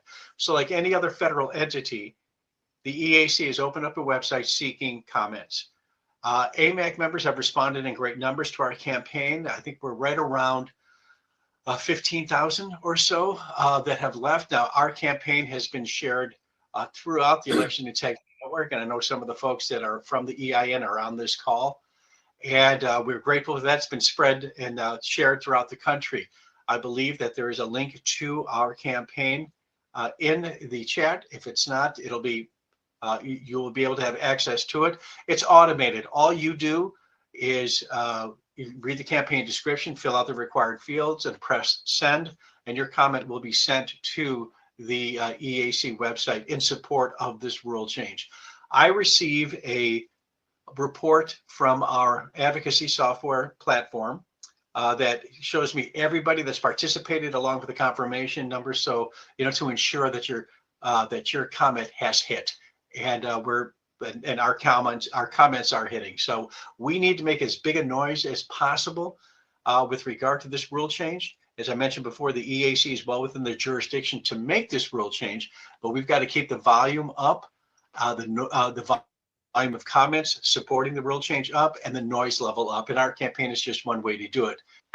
Comments close for this campaign on October 20th at 11:59 p.m. So between now and then, we need as many people as possible to leave comments, and we want to flood the zone, if you will. And we appreciate you. You can use our campaign, and it's all automated, and we appreciate you taking the time to use it, because every comment counts. Now, AMAC, the Association of Mature American Citizens, is an organization that is the conservative alternative to AARP. We've been around since 2007. We were founded by an individual, just a private individual who felt that AARP didn't necessarily represent his values. We are committed to enriching the lives of all Americans by fiercely defending and upholding the inalienable rights enshrined in our Constitution. We provide exceptional benefits and services coupled with trustworthy news and information to deliver unparalleled value to our members, and including AMAC Action, which is the advocacy arm of AMAC. So we've been around for about 17 years. Our founder was just a gentleman who raised 5 kids on Long Island, was in the insurance industry, served 4 years honorably. His name was Dan Weber, and we lost Dan about 5 years ago, but he was a true patriot. And he started AMAC, the Association of Mature American Citizens, from scratch. And fast forward to 2025, we have organically grown this to over 20 million. I'm sorry, to over two. I wish it was 20 million. To over 2 million members in all 50 states. And these are dues paying members. This is not a list of supporters or an email list. These people have paid their dues and have joined us and continue to renew their memberships. So we need every member we can get. We are running a special right now where I think you get 90 days free, to try us out, and then you could join. It's a relatively modest investment to join AMAC. You can go to amac.us and click the join button, and we have a plethora of options with regard to 1-year memberships, 3-year memberships, lifetime memberships, et cetera, et cetera. So just as far as who we are, when you join AMAC, you'll have daily access to our thoughtful and conservative social media posts, our newsline, a chance to engage with lawmakers. We put out a magazine. We have the AMAC Seniors Resources Network, which is a Medicare advisory service. We have a foundation, and within that foundation is the Social Security Advisory Services. We do not sell memberships on that. Anyone can take advantage of that. What the AMAC Foundation Social Security Advisory Service is, it's a source of on-time and on-the-mark guidance for those who are approaching or receiving Social Security. We give that away. It's free. We have nationally accredited Social Security advisors. They provide invaluable advice to help our members understand the risks, benefits, timetables, and how you can get involved with regard to Social Security. We also offer retirement planning and financial advice, and we are constantly building out our member benefits. So it's a very dynamic environment in that we're constantly adding to our robust menu of benefits. You can get the roadside service. You can get all kinds of insurance products, from Medicare to under 65 to life, home, and health, et cetera, motorcycle insurance. There are all kinds of dental plans, in addition to travel discounts. I mentioned roadside assistance, but travel discounts, discounts on restaurants. And again, we're constantly building that out.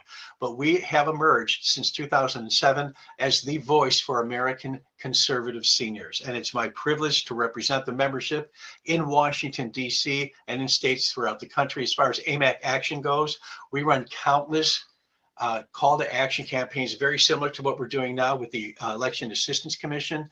Our members sent 40,000 messages to their federal representatives to help get the One Big Beautiful Bill passed. And we were recognized by the White House for our contribution to that effort. We have a wonderful working relationship with the Trump White House, and which is wonderful. But when it comes to conservative seniors, the administration comes to us with regard to their perspective. So we would love to have anybody on this call. You don't have to be 50. We bill ourselves as a 50+ organization, but we're a large conservative group. We'd love to count you as our members. You can go to amac.us and click the join button, and we'd love to count you among the AMAC Army. So thank you very much for your time. Okay, guys, I'm shocked to hear what I just heard, and maybe there's people over here on the call that knew that. The EAC is taking comment on requiring proof of voter U.S. citizenship. So if he said that the link is in the chat, so if there's anyone on this call from that organization that has a link to this campaign where we can put our public comment, please put that in the link. Hey, Raj, I put it in the chat for you. Put it in. If you Thanks, Ned. don't mind, Appreciate Ned, put it back again. Thank you, Ned. Put it back. Now, You want to let everybody know what it is? Hyper, Hang on. why this Ned, is so can you tell everybody what it is so the people that don't get to the chat can, we have people in the chat, but we have millions all over that don't get to the chat. Yeah, you can find it. You go to regulation.gov and you search for EAC/AFL petition, and the comment page will come up. It's very simple, like Andy said, and like I said, you just make a very simple comment that you are in favor of the rule change to require proof of citizenship. What do you search for, Ned? What do you search for? You're in favor of the rule change. What you said search for something. Oh, you search for EAC/AFL petition. And that's on regulation.gov. And I'll put it in the chat again. But like I said earlier, there's 243,000 comments now. And we really have to get as many people as possible involved. Okay, so I'm on regulations.gov. Yep. I typed in EAC/AFL petition. Yeah. And it should come up. This is what I got. You can see my screen. We got to make this so simple, guys. I could not believe what I just heard. If we get this done, by we, I mean you and us, if we get this done, this pumps the brakes on all the nonsense that we heard earlier from people allowing folks to vote with their utility bill. This utter nonsense. This pumps the brakes on all of that, but they've got to hear from us. So what I'm requesting is this link, please, your signal groups, your text groups, your Telegram groups, guys, they have got to hear from us. This is so easy to do. If federal elections require proof of citizenship, and that's instituted by the EAC, every state in this union is going to have a very, very hard time. Their compliance with EAC is not optional. This is a massive, massive endeavor. So Ed, let's take another 30 seconds. I'm on regulations.gov. Let me just do it again, because I really need the folks on this call, as well as the people that are watching the recording. I'm on regulations.gov. And tell me what to search for again. Search for male voter, MAIL space VOTER. Copy that. Stand by. Okay, this is what I'm seeing. That's the third one down. There it is. Third one down. 1, 2, 3. It says close for comments. The one that he mentioned was open until late October. All right. Well, just to keep this going, we'll try to get this figured out, friends. And we'll go on to the next speaker here. All right. So our next speaker, but before we do that, Yeah. See Dr. Corsi on? Stand by. Looking forward. Let me stop sharing. So we're going to have Dr. Jerome Corsi, if we can find him, co-founder and CEO of God's5Stones.com. Awesome. Hey, Dr. Raj, Corsi. I think I was able to share the screen with the sign. This is the page. Okay, so please, Ed, thank you, Ned. Perfect. Copy that link that you see above in the URL bar. Copy that up further in the URL bar. Copy that and paste that in the chat, please. Yeah, I did. It's in the chat again. I just did it. Awesome. You're the man. Thank you. Dr. Corsi, sorry for that. I just couldn't help myself. This is like, wow. This is super huge. So Dr. Corsi, back to you. Come on down. Well, that's actually a very good segue into what I want to talk about. Go ahead, Dr. Corsi. Can you hear me? I'm there. Yeah, we can hear you. I can hear him, Roger.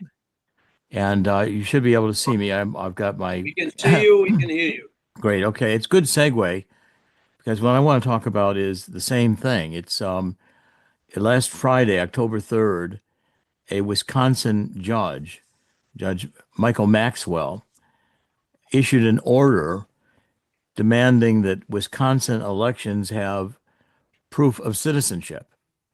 Okay, this is all part of a campaign. So specifically, the judge ordered that the Wisconsin Election Commission and the Wisconsin Department of Transportation had to stop registering illegal aliens to vote. Okay, so this is a direct hit on the motor voter, because what the Wisconsin was doing was letting people come in for getting a driver's license, and you can get a driver's license maybe with a green card, and they automatically register them to vote. Now, the green card does not mean you're a citizen. You can get a driver's license, but that's not citizenship. And so the Wisconsin Election Commission was using the Department of Transportation as the back door to get illegal immigrants the right to vote in Wisconsin, and the judge put an end to it.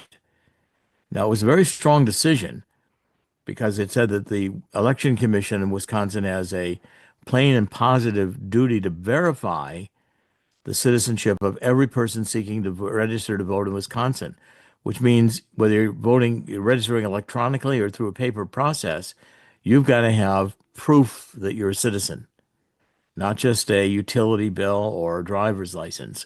They won't do anymore. Okay, so the nature of this decision, and in fact, I interviewed several of the people who were involved in it. Kevin Scott, who was the attorney for the plaintiffs, he said, they expect that the Wisconsin Election Commission and the Wisconsin Department of Transportation will try to appeal the decision. They are trying to do that. And it says Kevin Scott said it took courage for Judge Maxwell to rule the way he did. The overwhelming tide of judicial decisions on election integrity in Wisconsin has been for judges to decide the laws whatever the Wisconsin Election Commission says the law is, with little or no regard to the plain language of the statutes. Wisconsin in 2024 even passed a constitutional amendment saying you had to be a citizen to vote, but the Wisconsin Election Commission ignored it. So between 2019 and 2023, the Wisconsin Election Commission admitted to issuing 41,000 ID cards to non-citizens and almost 260,000 driver's licenses. And it's assumed that all of those people got the voter registration as well. Now, why this is important is because I want to make sure everybody knows that the White House is working on a second executive order.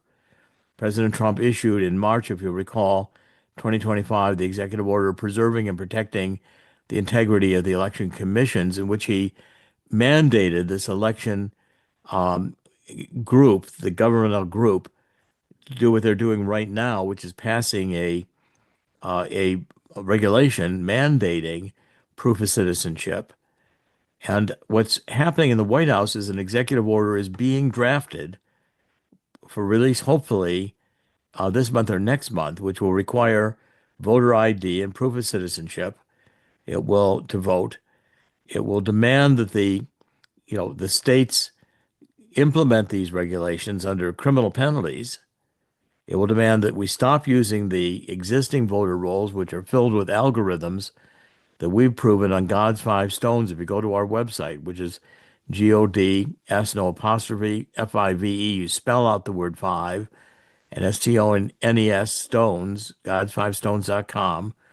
We show you the work of Andrew Paquette that these algorithms are in the state voter registration rolls at the Board of Election level, and they permit the creation of all these millions of false records that yet get legitimate state IDs and can be used in mail-in ballot fraud.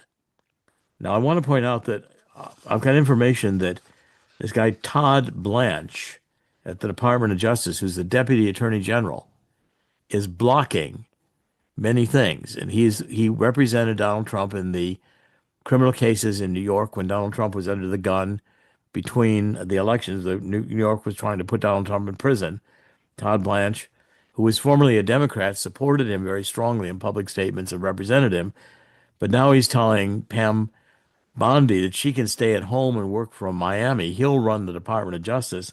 He's blocking pardons. We haven't had any pardons since he decided he was Attorney General. Todd, Blanche. He's keeping Tina Peters in prison. He doesn't want any voter IDs. He doesn't want the J6ers compensated. Todd Blanche needs to go. And if Pam Bondi can't do her job, we need a new Attorney General. But the point is, I think Donald Trump is on track to issue the second executive order, which will also limit the general mail-in ballots to going back to the old absentee system, which is tightly controlled, and it will eliminate the machines in voting. So this is all expected to come down the next couple of months and to be implemented for the 2026 elections.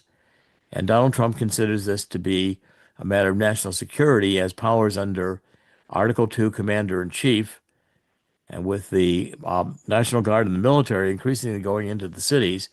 I think we're getting ready for a very strong executive order that I'm briefed is going to happen. We get some of these legacy employees in the Department of Justice gone or blocking President Trump's agenda. And we're seeing more coming out about that today with this memo, in which we now know that 8 sitting senators were under surveillance by the Department of Justice under Christopher Wray. So We still have to get rid of thousands of workers in the Department of Justice that are anti-Trump. Todd Blanche is at the top of my list. But the point is, this Wisconsin decision, I think, is going in the right direction, and I'm confident that we're going to get a second executive order, and the states are going to be mandated in 2026 to have only citizens vote.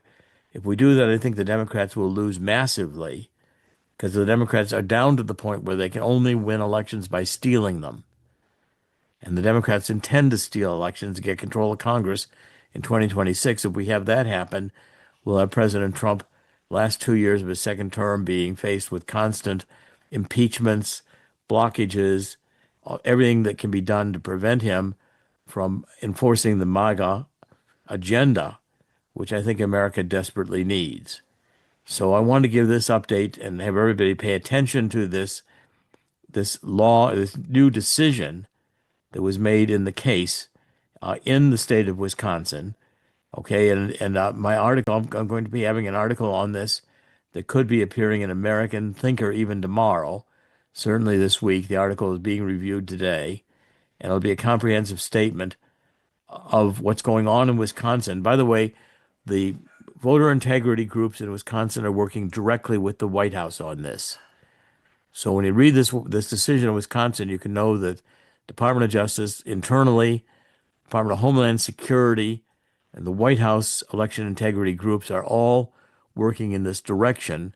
And I think you're going to see a campaign starting in the next few months where more and more truth is going to be coming out about how the Department of Justice was weaponized under Obama and Biden, how the elections were intentionally defrauded by the Democrats, and how crimes were committed that are massive. I think these only citizen voting is going to be the theme approaching 2026 midterm elections. And so I encourage everybody to get behind this. I really support the previous discussion about government, going to government regulation, and supporting this new order that is coming down. If you go to CorseyNation.com and God's Five Stones, there's a lot of information on God's Five Stones on election integrity, and we're raising additional funds to be able to carry this all the way through to completion. But I think this EAC action is a direct result of Donald Trump's first steps, evident in court cases now in Wisconsin, to press the agenda, and judges are beginning to go along with Donald Trump on the issue. But as under the powers of commander-in-chief, I think we'd have a national security emergency, and Donald Trump could make sure that these provisions for getting rid of the machines, getting rid of the general mail-in balloting, demanding voter ID and proof of citizenship, I think Donald Trump's headed in the direction to making sure this happens.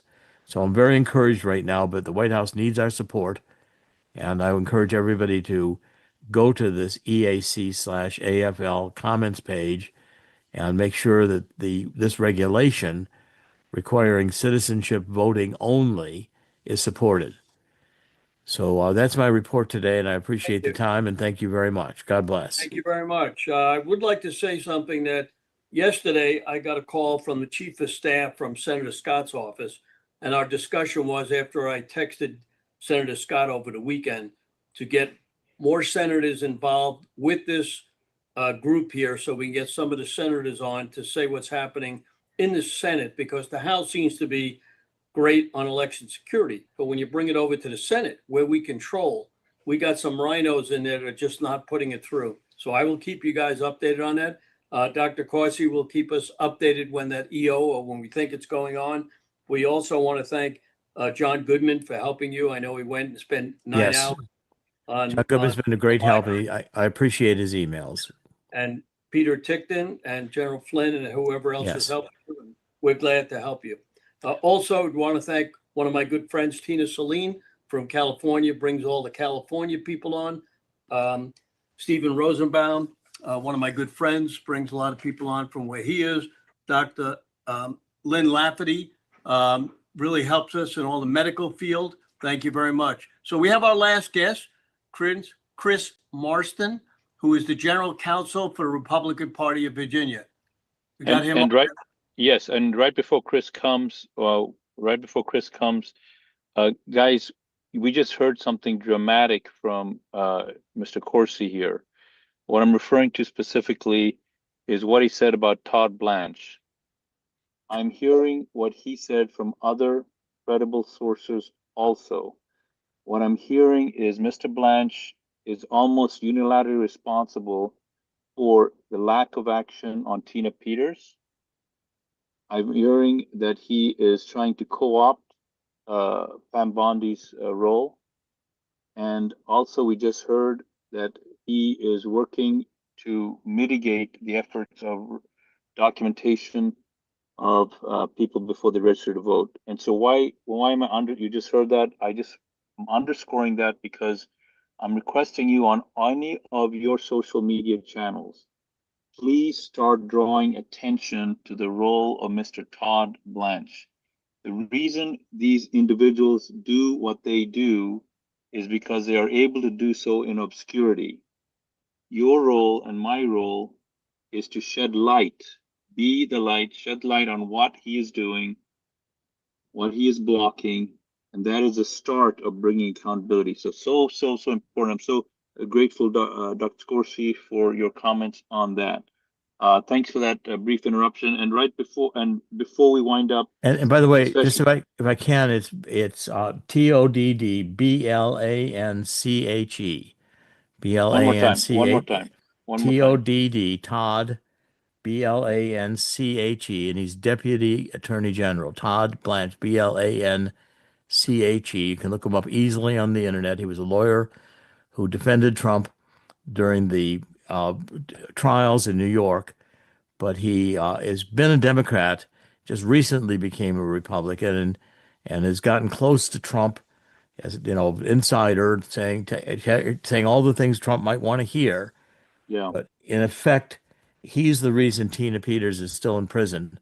And if the J6ers aren't getting compensation, we've had no more pardons since he's taken over. And he's told Pam Bondi to go back to Miami and just do press conferences. So you heard it there again. Thank you, Dr. Corsi, for bringing that.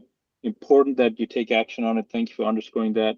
And Chris, thank you for patience. Thanks for waiting. Over to you, sir. Go ahead, please, Chris.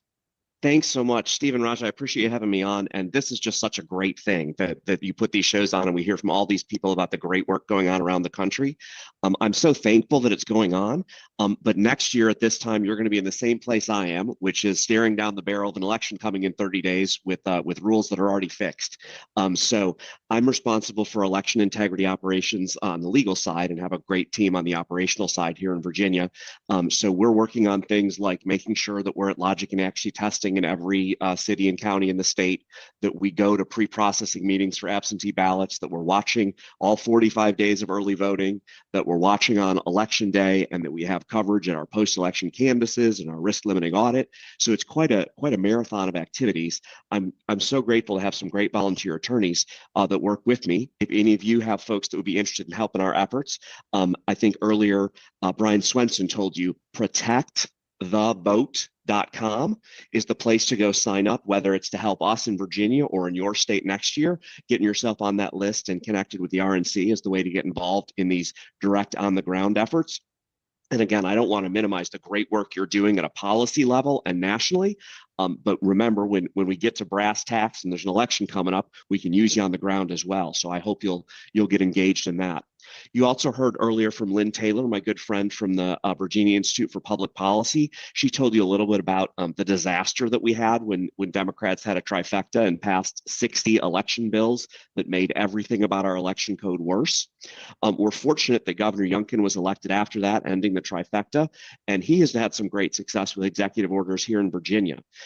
Most importantly, over the course of 3 executive orders, he's done a lot to improve our process of voter list maintenance.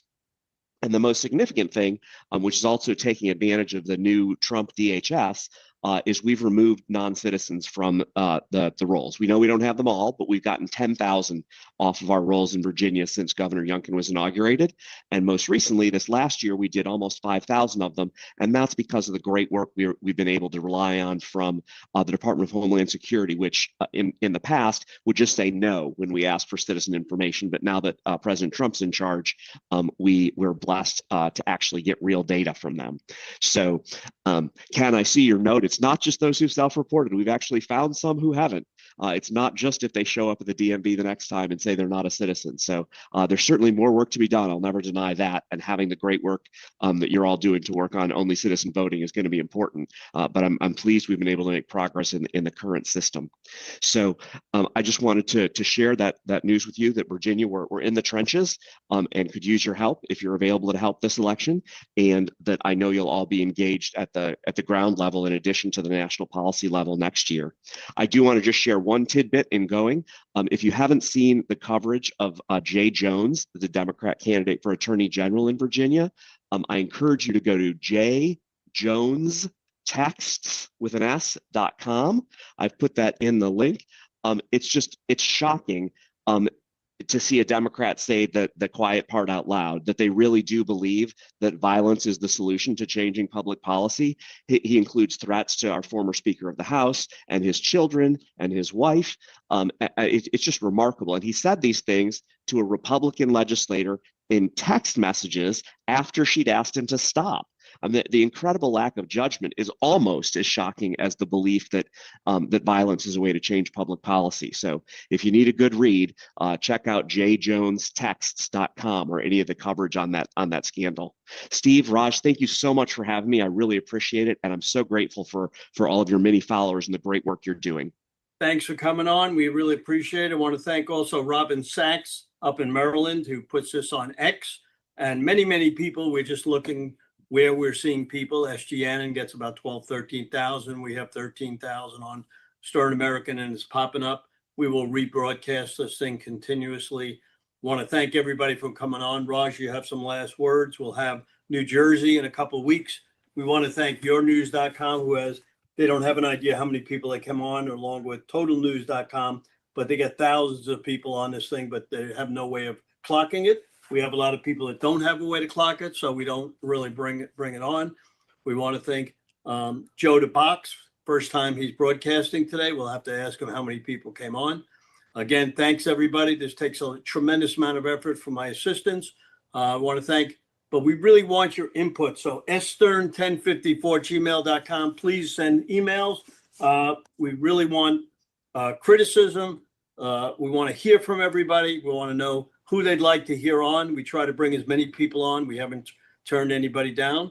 So we're happy to have everybody on. Raj, you want to get a couple of last words? Yeah, thank you. Yeah, fantastic call today. Thank you for the speakers that were here.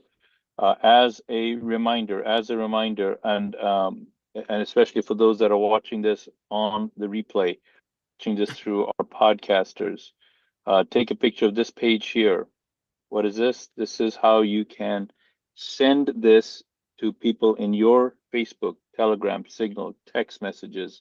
Send this link out. What is this link? This is a link where for the next, I think, 2 weeks, not more than that, 2 weeks, we can let the EAC know, which is a governing body on elections nationwide, that their openness to consider requiring documentation of U.S. citizenship is a good thing.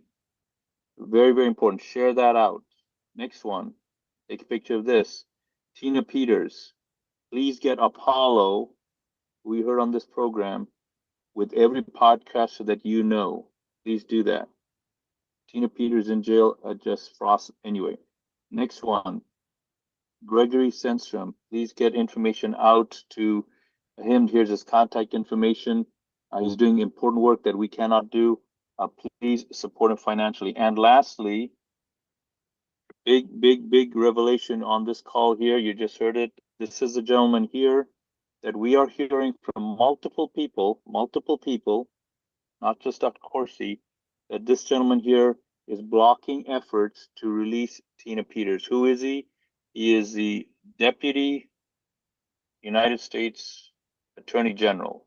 There you go. United States Deputy General. What? Please shed light on what he is doing using social media. People get away with this stuff because they're obscure. They're doing it in the shadows. But when you shed light, that's why Jesus said, be the light. When you shed light, that is the countermeasure. So please, please do that. You'll be getting information from us about the next call.